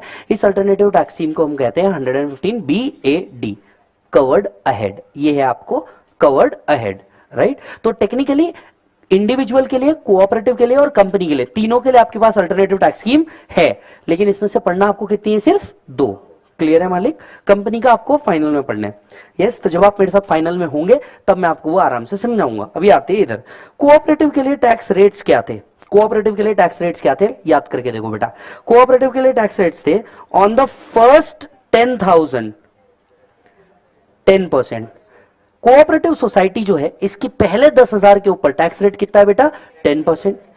इनका नेक्स्ट 10,000 पे 20%, एंड जितनी भी बैलेंस इनकम है इस पे कितना बेटा? 30%। ठीक है मालिक? सो ध्यान से सुनिए,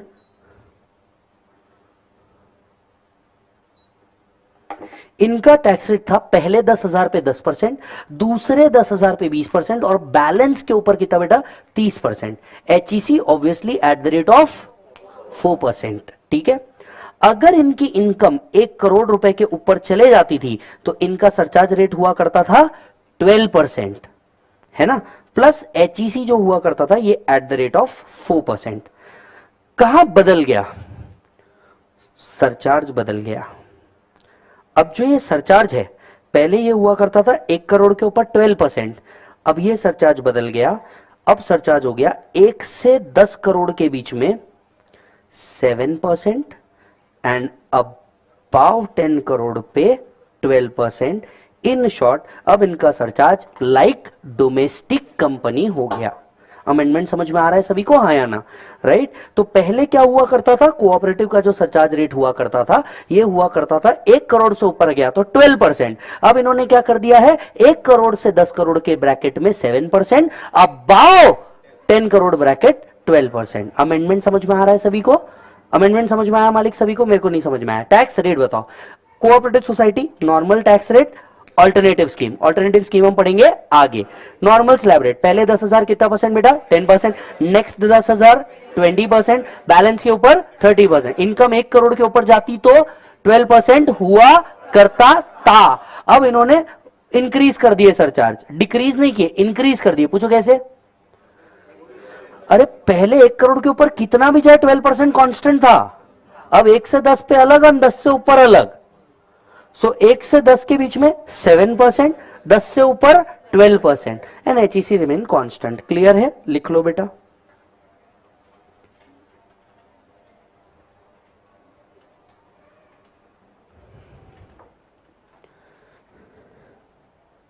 मस्त है, इसको लिपस्टिक लगाओ।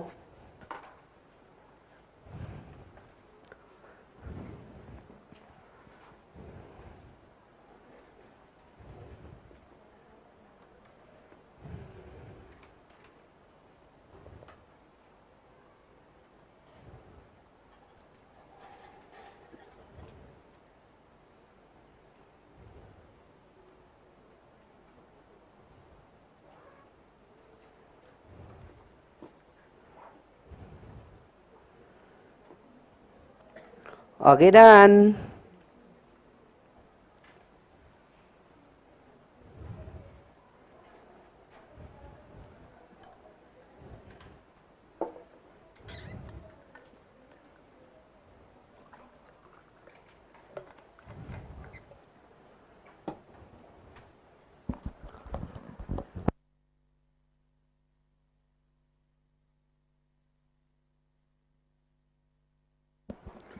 डन है मालिक? तो ये था तीसरा अमेंडमेंट और आखिरी amendment in the chapter number 1। 3 amendment हुए, मेरे को सिर्फ अमेंडमेंट याद दिलाओ। एक 112, अब सरचार्ज रेट उस पर लिमिट हो गया, ठीक है। दूसरा था डोमेस्टिक कंपनी का रेट 1920 से 2021 हो गया। तीसरा अमेंडमेंट था कोऑपरेटिव सोसाइटी का जो सरचार्ज है वो 7 एंड 12% पे आ गया, राइट। अब चौथा अमेंडमेंट की ओर हम आगे जा रहे हैं, चौथा और आखिरी अमेंडमेंट। सर आपने तो ये आखिरी बोला था। नहीं, मेरे को अचानक से याद आया इसमें भी अमेंडमेंट है, एक और अमेंडमेंट हुआ है। एओपी, पहले मैं कुछ एओपी आपको याद दिलाता हूं तो आपको समझ में आएगा, राइट। जरा याद करके देखिए एओपी, हाँ जी सर, याद करके देखिए एओपी मतलब क्या होता है। पहले सिर्फ ये याद करके रखो एओपी मतलब क्या होता है। What is AOP? Association of person. क्या इसमें पर्सन और पर्संस दोनों रह सकते? यस। मतलब आप मुझे बताइए, क्या दो लोग मिलके, सपोज एक इंडिविजुअल प्लस 2 इंडिविजुअल, दोनों मिलकर के एओपी बना सकते क्या? कि इसको आप बॉडी ऑफ इंडिविजुअल बोलोगे?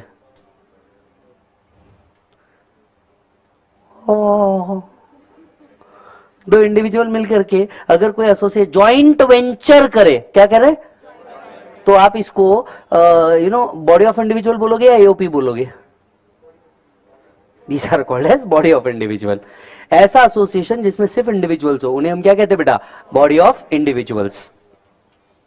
अब एक इंडिविजुअल है, बराबर है, प्लस एक पार्टनरशिप फर्म है, ये दोनों मिलकर कोई जेवी करे, हम इसको क्या बोल सकते हैं? एओपी। ये पॉसिबिलिटी है, बराबर है। मतलब एक एओपी में कोई भी कॉम्बिनेशन रह सकता है, बराबर है। अब समझिए अमेंडमेंट क्या है, अब समझिएगा अमेंडमेंट क्या है। सर अमेंडमेंट ये है, अगर कोई एओपी है, अगर कोई एओपी है जिसके मेंबर सिर्फ कंपनीज ही है, मतलब 2 कंपनीज ने मिलकर जेवी की है, 2 कंपनीज ने मिलकर क्या किया? जेवी। अगर कोई एक ऐसा एओपी है जिसके मेंबर सिर्फ कंपनी है, जिसके मेंबर सिर्फ कंपनी है, इनके सरचार्ज रेट में डिफरेंस आया है। इनके सरचार्ज रेट में क्या आया है? डिफरेंस। ध्यान से सुनिएगा, इनके सरचार्ज रेट में डिफरेंस आया है। मतलब एक ऐसी एओपी जिसके मेंबर सिर्फ कौन है? कंपनीज है। पहली बात कुछ याद दिलाता हूं, एओपी का टैक्स रेट क्या है? याद करके देखो, एओपी नीचे करना, यहां लिखना जनरल, जनरल के नीचे अंडरलाइन करना, जनरल टैक्स रेट कौन से एप्लीकेबल है? As applicable to individual, as applicable to individual. मैंने जनरल के नीचे अंडरलाइन इसलिए करवाई क्योंकि एओपी को इंडिविजुअल के टैक्स रेट तभी अप्लाई होंगे जब कुछ कंडीशन सेटिस्फाई होती है। आप जब मेरे साथ सीए फाइनल में होंगे तब मैं आपको समझाऊंगा, एक चैप्टर है called as taxation of AOP, एक चैप्टर है टैक्सेशन ऑफ एओपी, वहां उसके कंडीशन समझने पड़ते हैं, एक पूरा चैप्टर है, हाल फिलहाल में नहीं समझना है। आप ये समझिए कि एओपी का भी टैक्स रेट क्या है, एप्लीकेबल टू इंडिविजुअल। अब टैक्स रेट तो एप्लीकेबल टू इंडिविजुअल हो गया, बराबर है, इस पे सरचार्ज रेट क्या हुआ करता था और आज भी है। अब यहां पे सरचार्ज रेट दो डिफरेंट हो गए। AOP consist company as member plus other as member, मतलब इस एओपी में कंपनी भी है, मे बी फर्म भी है, इंडिविजुअल भी है, कोई भी अदर कॉम्बिनेशन है, कंपनी के साथ साथ कोई भी अदर उस एओपी में है। दूसरा, AOP consist only company as member. Are you getting the point? जिसमें दो कंपनी ही मेंबर बनी है। फॉर एग्जांपल दो कंपनी पतंजलि प्लस आईटीसी मिलके कोई जेवी कर रहे हैं, बराबर है। यहां का सरचार्ज रेट, यहां का सरचार्ज रेट आज भी 10 और 15 और 25 और 37 जो हम ऑलरेडी पढ़ के आए हैं वो है। समझ में आ रही बात? As is applicable to individual. इनके लिए जो सरचार्ज रेट आया है ये फाइनेंस एक्ट 2022 में बदल गया। सर क्या ये मॉड्यूल्स में है? नया मॉड्यूल जो आया है खोल के देखो, सब है, ठीक है, खोलना पड़ेगा। फाइनेंस एक्ट 2022 ऐसा एओपी जिसके मेंबर सिर्फ कौन है, मतलब किस एक जेवी बनाया किसने, आईटीसी प्लस पतंजलि, ऐसा जिसमें दोनों भी मेंबर कौन है, कंपनी। इनके लिए सरचार्ज रेट बदल गया, सरचार्ज रेट बदल गया। 50 लाख, अगर इनकी इनकम 50 लाख टू 1 करोड़ तक के जाती है, अगर इनकी इनकम 50 लाख से कितने तक के जाती है बेटा, 1 करोड़ तक के जाती है तो 10%, अबव 1 करोड़ रहती है तो 15%। This is the new change, the 4th amendment. अब कुछ बच्चे मेरे से कह रहे थे कि सर सिर्फ अमेंडमेंट देख ले तो काम हो जाएगा क्या? समझ आ रहा है तुमको किधर किधर इंपैक्ट करेगा ये?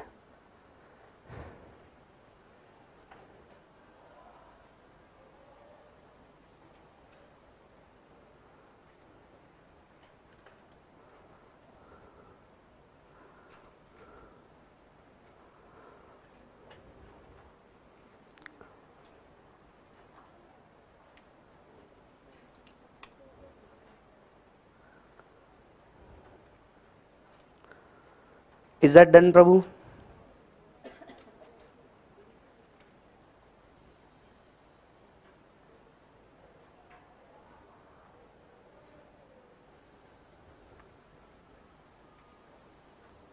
So there are a couple of students who are also connected from Pakistan and Dubai. Ekatvam Academy from India heartily welcomes you. Some people sitting over here, Pakistan में भी income tax है।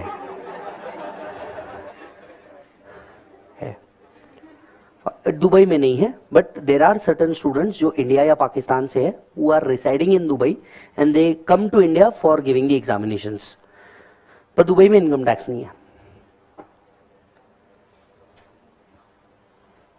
Yes, amendment समझ में आया सभी को क्या हुआ है? अच्छा, ये अमेंडमेंट आपको नहीं लगता बहुत सब्जेक्टिव और सिलेक्टिव है? आई मीन ये सिर्फ उसी एओपी को कंसिडर कर रहा है जिसके मेंबर कौन होंगे बेटा, कंपनी। ये सिर्फ उन्हीं एओपी को कंसिडर कर रहा है जिनके मेंबर कौन होंगे, कंपनी। ये बाकी किसी को कवर कर रहा नहीं। सो अगर आप देखेंगे टैक्स रेट्स में चेंजेस है, कंपनीज के टैक्स रेट के ईयर वाले पार्ट में चेंज है, राइट, कोऑपरेटिव सोसाइटी के सरचार्ज वाले पार्ट में चेंज है, एओपी बीओआई के कंपनी एज अ मेंबर वाले पार्ट में चेंज है। यस, पहले ऐसा क्लासिफिकेशन नहीं था, अब ऐसा क्लासिफिकेशन है, प्लस एचईसी रहेगा ही। तो ऐसा मत पूछना सर इसमें एचईसी नहीं आया, वो नहीं रहेगा क्या, रहेगा। यस,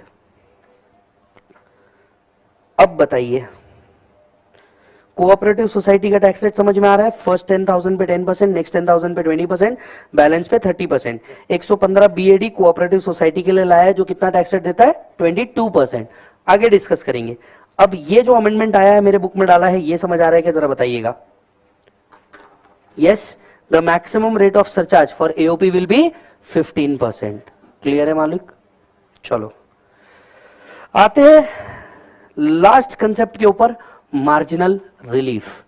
आई एम श्योर ये एक बहुत ऐसा कंसेप्ट है जो बहुत तकलीफ देता है कईयों को। ने तो अगर पढ़ना चालू किया होगा, बाद में जब सेल्फ पढ़ रहे होंगे तब समझ ये कब पढ़ा है टीचर ने, तो था ही नहीं कंसेप्ट में। ऐसा भी होता है, बट बिलीव मी ये बहुत इजी है। पर इसको समझाने के लिए मेरे को 2 मिनट आपके सामने फिर से अपनी एओ को लाना पड़ेगा। आप तो जानते हैं वो ब्यूटीफुल सी नार। चलिए कैलकुलेटर पे निकालिएगा। Calculate the tax on 50 lakhs। Calculator पे निकालिए, 50 लाख पे टैक्स निकालिए।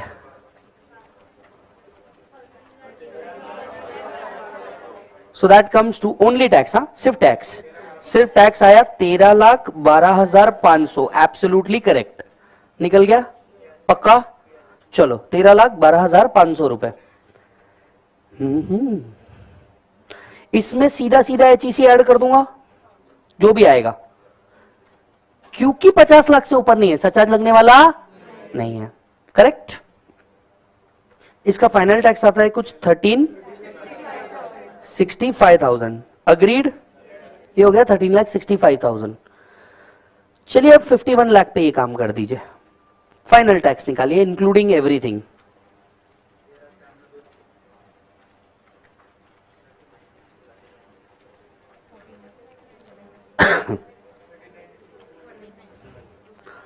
That will come to 13,96,200 after everything.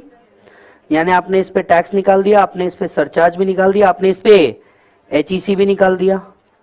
51 में से पहले 10 गए, बचे हुए पे 30 प्लस 1 12,500 प्लस 10% प्लस 4%। गलत आ रहा है कुछ, तुमने गलत निकाला है। 1535,820। ठीक है, this comes to 1535,820। Everybody do you agree? Yes. Online जितने बच्चे बैठे हैं सब ओके? हाँ।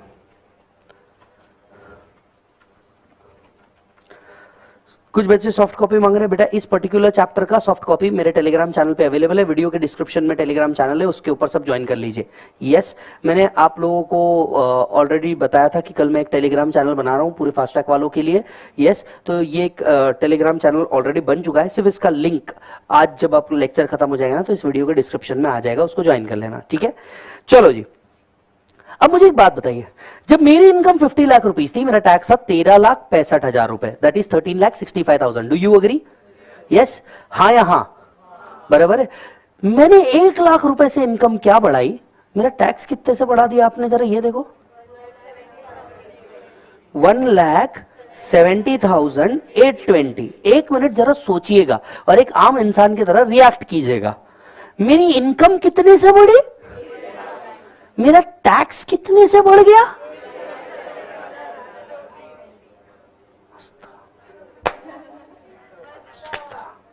मस्त।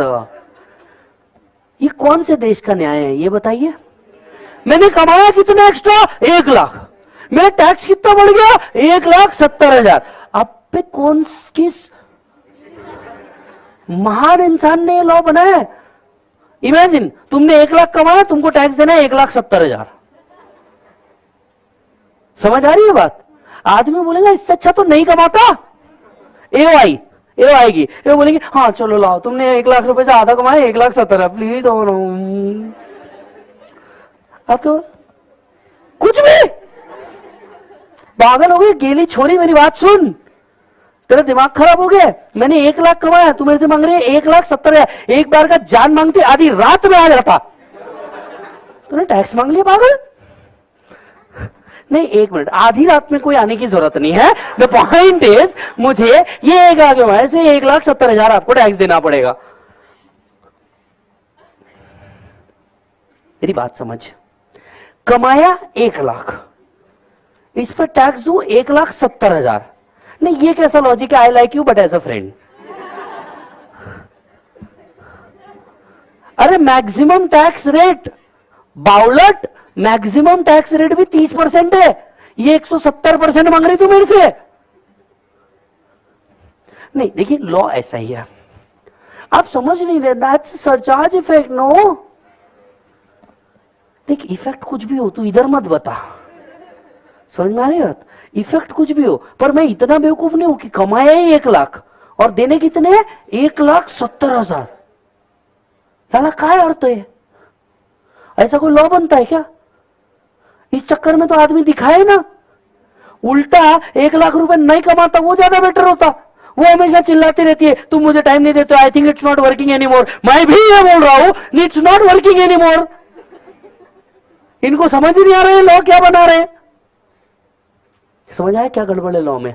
लॉ में गड़बड़ ये है कि जहां पे आप लिमिट से हल्का सा ऊपर जा रहे हैं, 50 लाख, 1 करोड़, 2 करोड़, 3 करोड़, लाइटली आप ऊपर जा रहे हैं, तो आपका सरचार्ज के चक्कर में जो टैक्स आता है वो इनकम अर्न्ड के भी ऊपर चले जाता है। अंडरस्टैंड? आप टैक्स पेयर से 30% मांग रहे हैं, समझने वाली बात है, वो भी ज्यादा है। आप उसको क्या बोल रहे हैं, जितना कमाया वो भी दे, ऊपर से जेब से 70,000 और दे। वो आदमी क्या करेगा? अब आप मुझे बताइए, मेरे जैसा एक ऑनेस्ट टैक्स पेयर, क्या तुमको लगता नहीं वो ऑनेस्टली टैक्स पे करता रहेगा?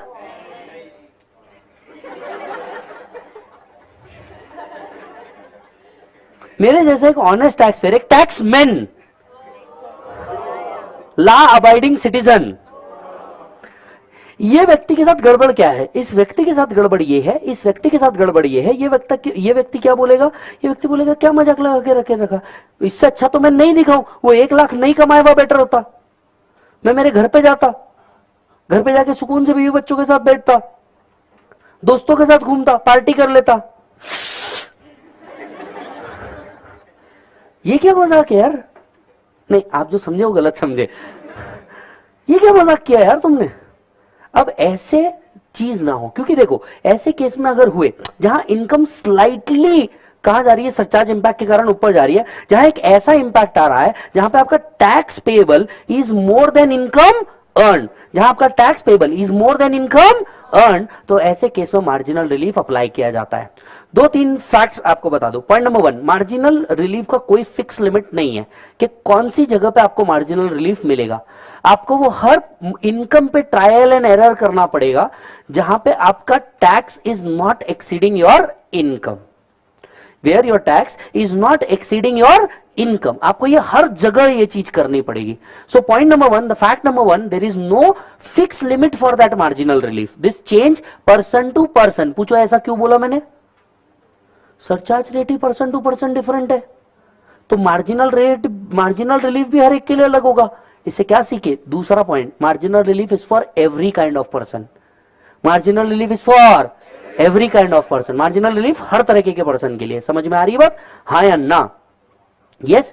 सो मार्जिनल रिलीफ हर तरीके के एसएससी के लिए है। दूसरी इंपॉर्टेंट बात, मार्जिनल रिलीफ का कोई फिक्स लिमिट नहीं है। अब मार्जिनल रिलीफ निकालते कैसे हैं? सरकार ने इतनी अच्छी बात कही कि आपको लगेगा कुछ केसेस में ये रिलीफ है ही नहीं, मतलब लॉ बनाने वाले ने,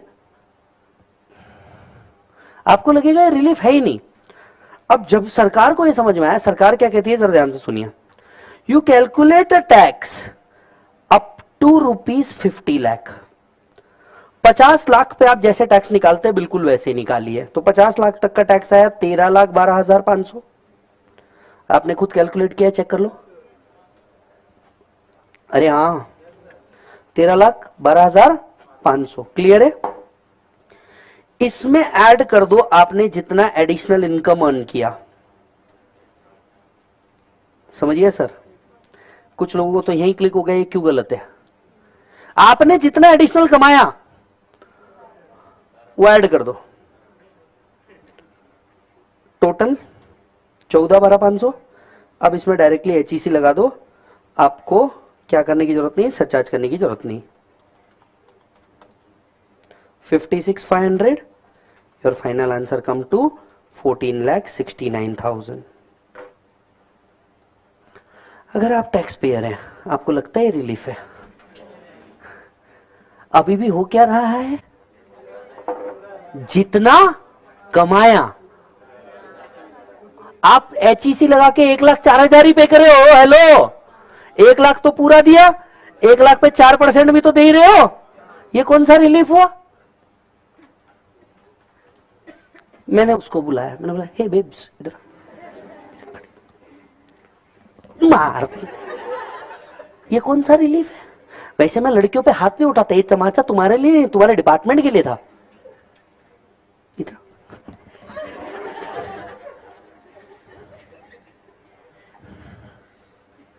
ये क्या किया है? 1 लाख जो एडिशनल कमाया वो ले लिया, तो मैं कमाऊं क्यों तुम्हारे लिए?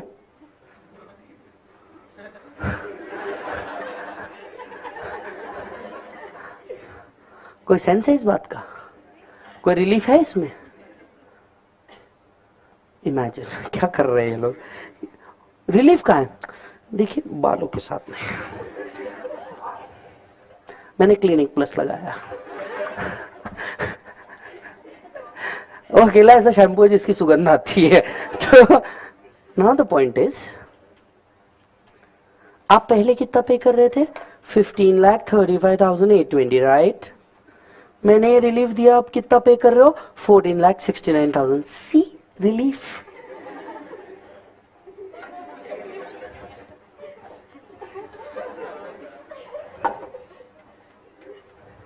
कोई रिलीफ है ये? छोटी अमाउंट्स पे रिलीफ है ही नहीं।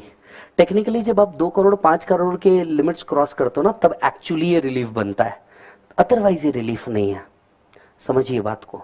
यस, सो अगर मुझे 51 लाख पे टैक्स निकालना है, देखिए अंडरस्टैंड कीजिए, अगर मुझे कितने पे टैक्स निकालना है? एग्जाम्पल नंबर 1, सपोज अगर मुझे 51 लाख पे क्या निकालना है? टैक्स निकालना है। एग्जाम्पल नंबर 4 नहीं लिखा ना अभी तक अपन ने? एग्जाम्पल नंबर 4 नहीं लिखा ना? लिखिए example number 4, tax plus marginal relief. Tax plus marginal relief, yes, बराबर है। अब इसमें आप क्या कीजिए, आप सबसे पहले निकालिए tax on 50 lakh. Tax on 15 lakh आया 13,12,500, ये आप ही ने कैलकुलेट किया हुआ है। प्लस ऐड कर दीजिए टोटल इनकम माइनस 50 लाख। अब आपकी टोटल इनकम कितनी थी बोलो? 51 लाख माइनस 50 लाख, इसमें आप क्या कर दीजिए? Add back. तो आपका टोटल टैक्स कितना बन जाएगा? 14 लाख 12,500। अब इसमें सरचार्ज मत लगाइए, सीधा HEC लगाइए @ 4%।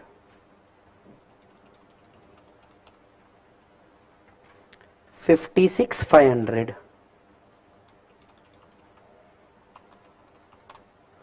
is it 14,69,000? Oh yeah, tax after marginal relief. This is a tax after marginal relief.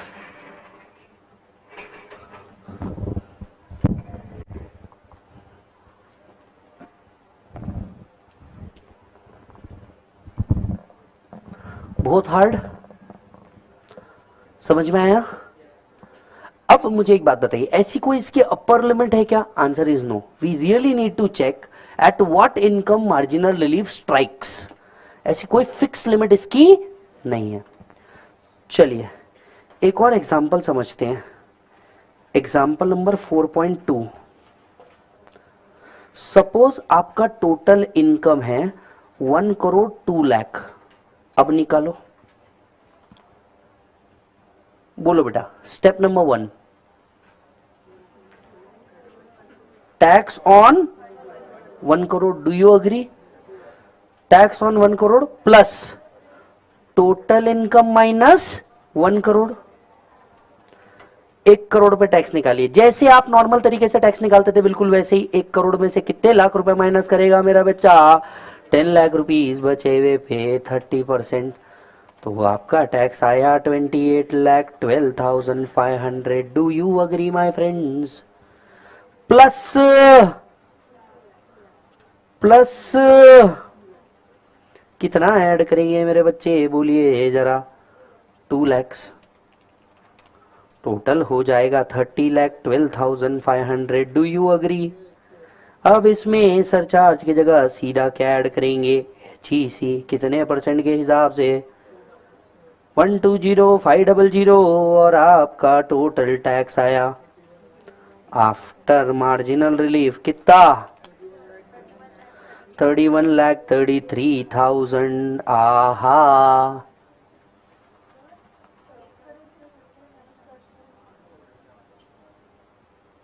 बराबर ना? यहां पे लिखने का ऐसा मस्त कट करके अटेम्प्ट। अब बताओ गड़बड़ क्या करी, 50 लाख से 1 करोड़ तक का सरचार्ज किधर गया?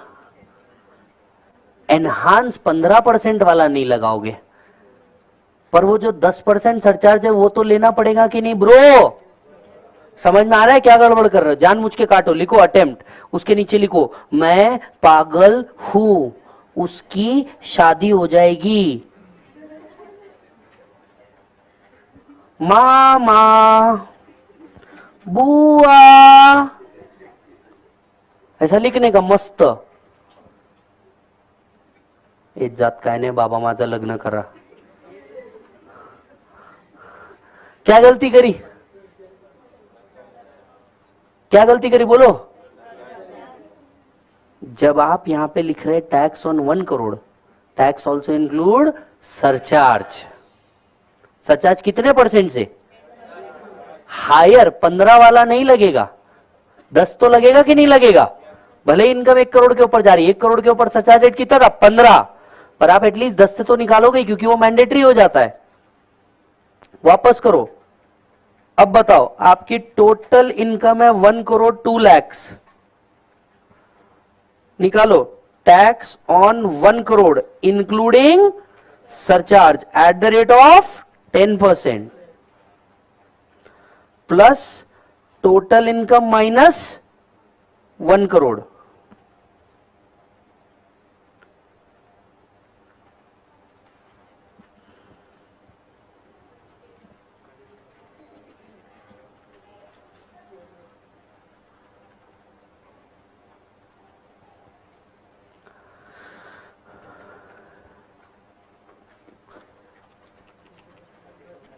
एक करोड़ में से माइनस करो बेटा, जल्दी चलो।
निकालो बेटा जल्दी।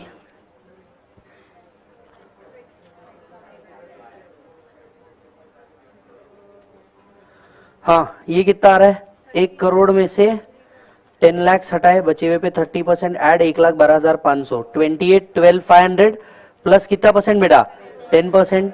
तो this comes to 30,93,750 plus, is it 2 lakh? Total comes to 32,93,750 plus HEC at the rate of 4%, जो भी आ रहा होगा। सो फाइनल आंसर इज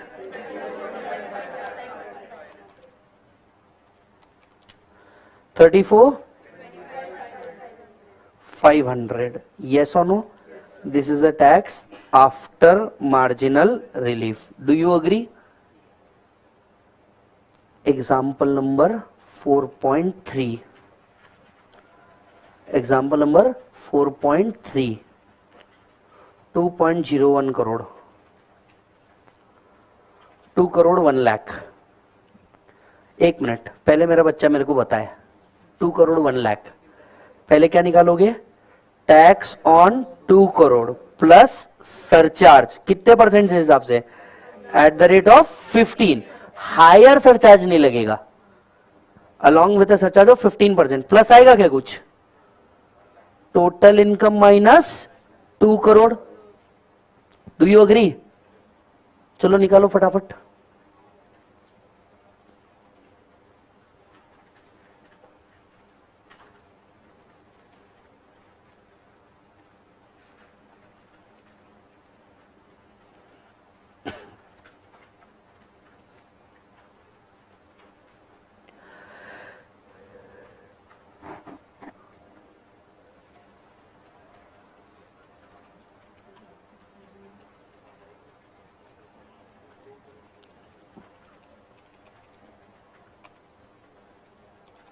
दो करोड़ में से 10 लाख गए, बचे हुए पे 30% plus 1,12,500 plus 15%. This comes to 66,84,375 plus 1 lakh. Do you agree? 67,84,375 plus HEC at the rate of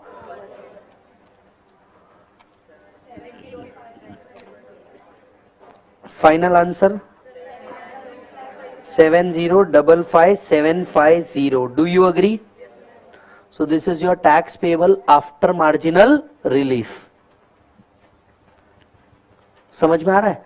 अब आप मुझे बताइए, ये जो आपने प्रॉब्लम सॉल्व किया, वैसे मैं आपको बताऊं, ये जो आपने प्रॉब्लम सॉल्व किया, मतलब ये जो है ना, ये जो प्रॉब्लम आपने सॉल्व किया, 2 मिनट रुको.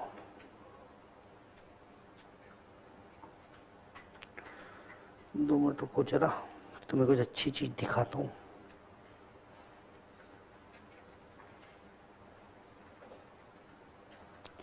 किस्मत अच्छी रही तो अभी ही दिख जाएगा.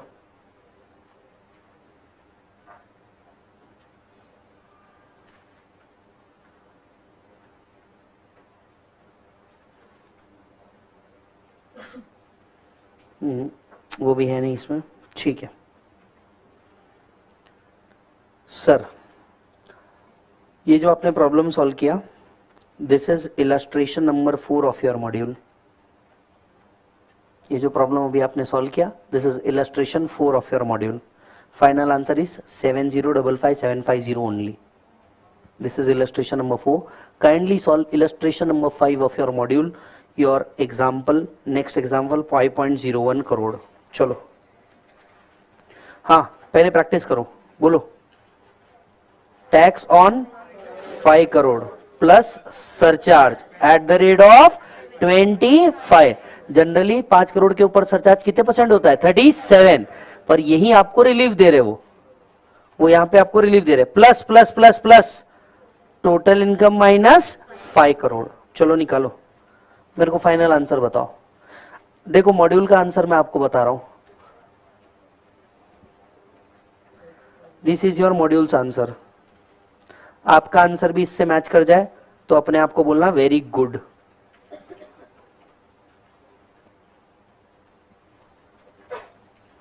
This is your modules answer, illustration number 5 of your module.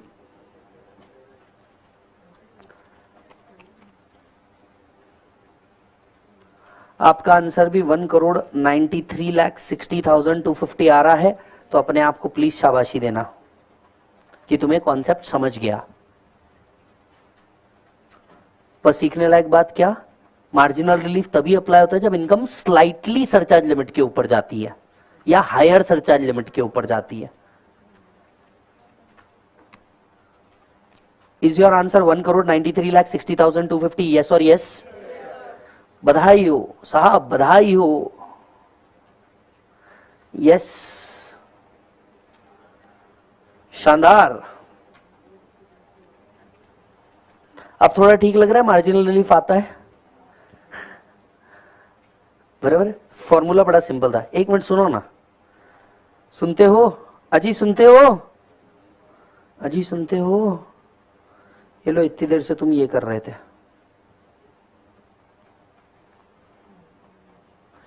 समझ में आएगा तुम क्या कर रहे थे? अब फॉर्मूला पढ़ो, समझ में आएगा। 51 लाख है, बोलो फॉर्मूला क्या था?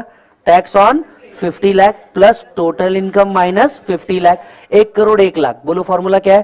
Tax on 1 crore along with surcharge of 10% plus total income minus 1 crore, 2 crore 1 lakh. बोलो क्या था? Tax on 2 crore along with surcharge of 15% total income minus 2 crore. Same यही फॉर्मूला था। लो जी सर, ये एज इट इज तुमने रिपीट कर दिया। इस बार मैंने तुम्हें पहले प्रॉब्लम कराया, बाद में कॉन्सेप्ट पढ़ाया। यस, और ऐसा तुम हर एसएससी के लिए करोगे, चाहे वो डोमेस्टिक कंपनी हो, फॉरेन कंपनी हो, लोकल अथॉरिटी हो, फर्म हो। हालांकि as you all know, inter level पे आपको सिर्फ इंडिविजुअल तक की चीजें रखी जाती है, तो बाकी के सरचार्ज का सिर्फ मार्जिनल रिलीफ का सिर्फ सुनना देखना छोड़ देना। जो पढ़ने लायक है वो सिर्फ इंडिविजुअल है। समझ में आ रहा है, हाँ या ना? और इसी के साथ आपका चैप्टर नंबर 1 भी खत्म होता है। चलिए यहाँ पे कुछ क्वेश्चन है, जरा समझते हैं। एक सवाल है थियरी का। State any 4 instances where income of previous year is assessable in the previous year itself instead of assessment year. किसकी बात चल रही है यहां पे? सोहम। November 22 examination question. ये क्वेश्चन था उसमें? हाँ, हमें तो जीएसटी के अलावा कुछ दिखा ही नहीं था। ये 4 instances where income of previous year is taxable in the previous. हाँ, सोहम क्या कर रहा था? इतने में कौन आई थी? शिप से कौन उतरी? शिप आई थी ना। हाँ हाँ, सुंदर कन्या ने बोला मैं तुझे क्या बनाऊंगी? ये बोला 2 काम करके दो, अपना सारा सामान, अपनी दुकान, जैसे ये वापस आए तुम मुझे छोड़ के इंडिया जैसी प्लेस पे दोबारा। गणपति से याद आएगा एओपी बीओआई, फॉर्म फॉर। दूसरा नॉन रेसिडेंट शिपिंग बिजनेस। तीसरा transfer of property to avoid tax. Closure of business. Transfer of person living India permanent. 5 है, उसने कोई भी 4 लिखने बोले। Are you getting my point? Yes. अच्छा जी, compute the tax liability of mister Gupta having total income 1 crore 2 lakh. आपने तो मार्जिनल रिलीफ के साथ निकाल दिया। आपको बताया नहीं पर आप यही सॉल्व कर रहे थे। आपको बताया नहीं पर आप यही सॉल्व कर रहे थे। Is that done? ये एक लास्ट वाला बाद में करेंगे, अभी नहीं करेंगे। एक बार ये समझ में आ गया पूरा का पूरा? ठीक है। यहां आपका चैप्टर नंबर 1 क्या होता है बेटा? Over. Third day you completed with chapter number 1 along with the problem in fast track. Now what is the difference between regular, fast track and revision? अगर रिविजन है तो हम प्रॉब्लम्स गायब कर देते, उधर और टाइम क्रश हो जाता और हम ये अज्यूम करते हैं कि तुम्हें सारे प्रॉब्लम आते हैं। तो अगर आप देखोगे टॉपिक वाइज रिविजन में ऑलरेडी यूट्यूब पे रहता ही है। यस, टॉपिक वाइज रिविजन में प्रॉब्लम्स हट जाते हैं, फास्ट ट्रैक के अंदर में प्रॉब्लम कम हो जाते, और रेगुलर के अंदर में हर चीज के ऊपर डिटेल्ड प्रॉब्लम रहता। मतलब एक एडजस्टमेंट भी पढ़ाई तो एक प्रॉब्लम था उसके ऊपर। ये 3 बैच के बीच का डिफरेंस है ओवरऑल। यस, आज आपकी रिस्पॉन्सिबिलिटी क्या है? आज आपकी रिस्पॉन्सिबिलिटी, मैंने जो आपको बोला, आज आपकी रिस्पॉन्सिबिलिटी ये है कि मैक्सिमम कल के लेक्चर तक आपको मेरा चैप्टर नंबर 1 का क्वेश्चनर खत्म करना है। आपको मेरा चैप्टर नंबर 1 का क्वेश्चनर खत्म करना है। ठीक है, चैप्टर नंबर 1 का क्वेश्चनर खत्म करके आना। दूसरी चीज 1 4 क्या बताया था मैंने? 1 4 5 6 इनको इन रजिस्टर सॉल्व करना है, और बचा हुआ जितना है उसको क्या करना? ऑडिट। क्योंकि तुमने बचे हुए एग्जांपल्स यहां पे सॉल्व कर लिए तो वापस उतना करने की जरूरत नहीं, उनको सिर्फ ऑडिट करना। एक बात समझिए, जब हम बुक बनाते हैं तो हो सकता है कोई गलती हो जाए। यस, मैं भी ह्यूमन हूं, ऐसा नहीं है कि मैं 100% करेक्ट हूं। सो अगर कोई गलती मिलती है या आपको कहीं डाउट आता है तो प्लीज कम एंड से कि भैया सर ये लग रहा है क्या है। या तो मैं आपको उसमें से गलती बता दूंगा, या तो मैं आपको बता दूंगा कि भैया हाँ ये जेन्युइनली गलत है और हम उसे रेक्टिफाई करेंगे। तो मैं पब्लिक एट लार्ज को वो गलती बता पाऊंगा ताकि कोई और बच्चा ये गलती ना करे। तो ये चीज आप कर लीजिएगा। यस, दूसरी जरूरी बात, कल से हम लोग क्या करेंगे, कल आते ही सबसे पहले हम लोग इसका टॉपिक वाइज रिवीजन रिकॉर्ड करेंगे, मतलब हम इसका टॉपिक वाइज रिवीजन करेंगे चैप्टर नंबर 1 का, ताकि ये सब्जेक्ट यहीं पे खत्म हो जाए। और कल से मैं नया टॉपिक चालू कर रहा हूं, नया टॉपिक का नाम है, अच्छा तुम्हें रेसिडेंशियल स्टेटस पढ़ने की इच्छा है ना, तो चलो ठीक है, एक काम करते हैं रेसिडेंशियल स्टेटस चालू करते हैं, ताकि ऐसा स्लो तुमको जाने की इच्छा है, अब भी स्लो चलते हैं नहीं ना, चलो कर लेते हैं, बट रेसिडेंशियल स्टेटस ही करता हूं मैं, जानबूझ के कर देता हूं, कोई बात नहीं, क्योंकि तुम्हें उसका इंडिविजुअल तक के तो आता है, सेक्शन 9 नहीं आता, राइट। तो कल से हम रेसिडेंशियल स्टेटस चालू करेंगे। मेक श्योर सबके पास थोड़ा सा बुक्स हो तो ज्यादा बेटर है, तो आप लोग बुक्स वगैरह ले लीजिए, आपके जितने दोस्त होंगे आप उनको बोल सकते हैं प्लीज कम एंड सिट, उसमें कहीं कोई दिक्कत नहीं है। बाय बोलो बच्चों। यस, जितने बच्चे ऑनलाइन है आपके कोई डाउट्स है तो प्लीज पूछिए। पहला सवाल, सर बुक्स नहीं आई, कल तो डिक्लेयर किया है, रुक तो भाई, कल का एक बार वीडियो देख, हमने क्लियर बोला है 7 दिन रुको जरा, बुक वाला भी मेरे घर का नहीं है भाई, सिर्फ क्वेश्चनर ले सकते, क्या ले सकते हो सर, कौन सी वेबसाइट से खरीदे सर, ekatvam.academy.com से खरीद सकते हो, vlearnclasses.com से खरीद सकते हो, wowclass.com से खरीद सकते हो। यस सर, फास्ट ट्रैक के साथ कौन कौन सी बुक लेनी है, फास्ट ट्रैक लीजिए, क्वेश्चनर लीजिए और चार्ट्स, ये तीनों का जो कॉम्बो है वो उठा लीजिए। यस सर, क्वेश्चनर कब तक मिलेगा, मैक्सिमम 7 दिन। सर क्या फास्ट ट्रैक में सभी टॉपिक कवर होंगे, मैं पूरे टॉपिक कवर करने वाला हूं, तो बिल्कुल टेंशन मत लीजिए, सारे टॉपिक आएंगे। यस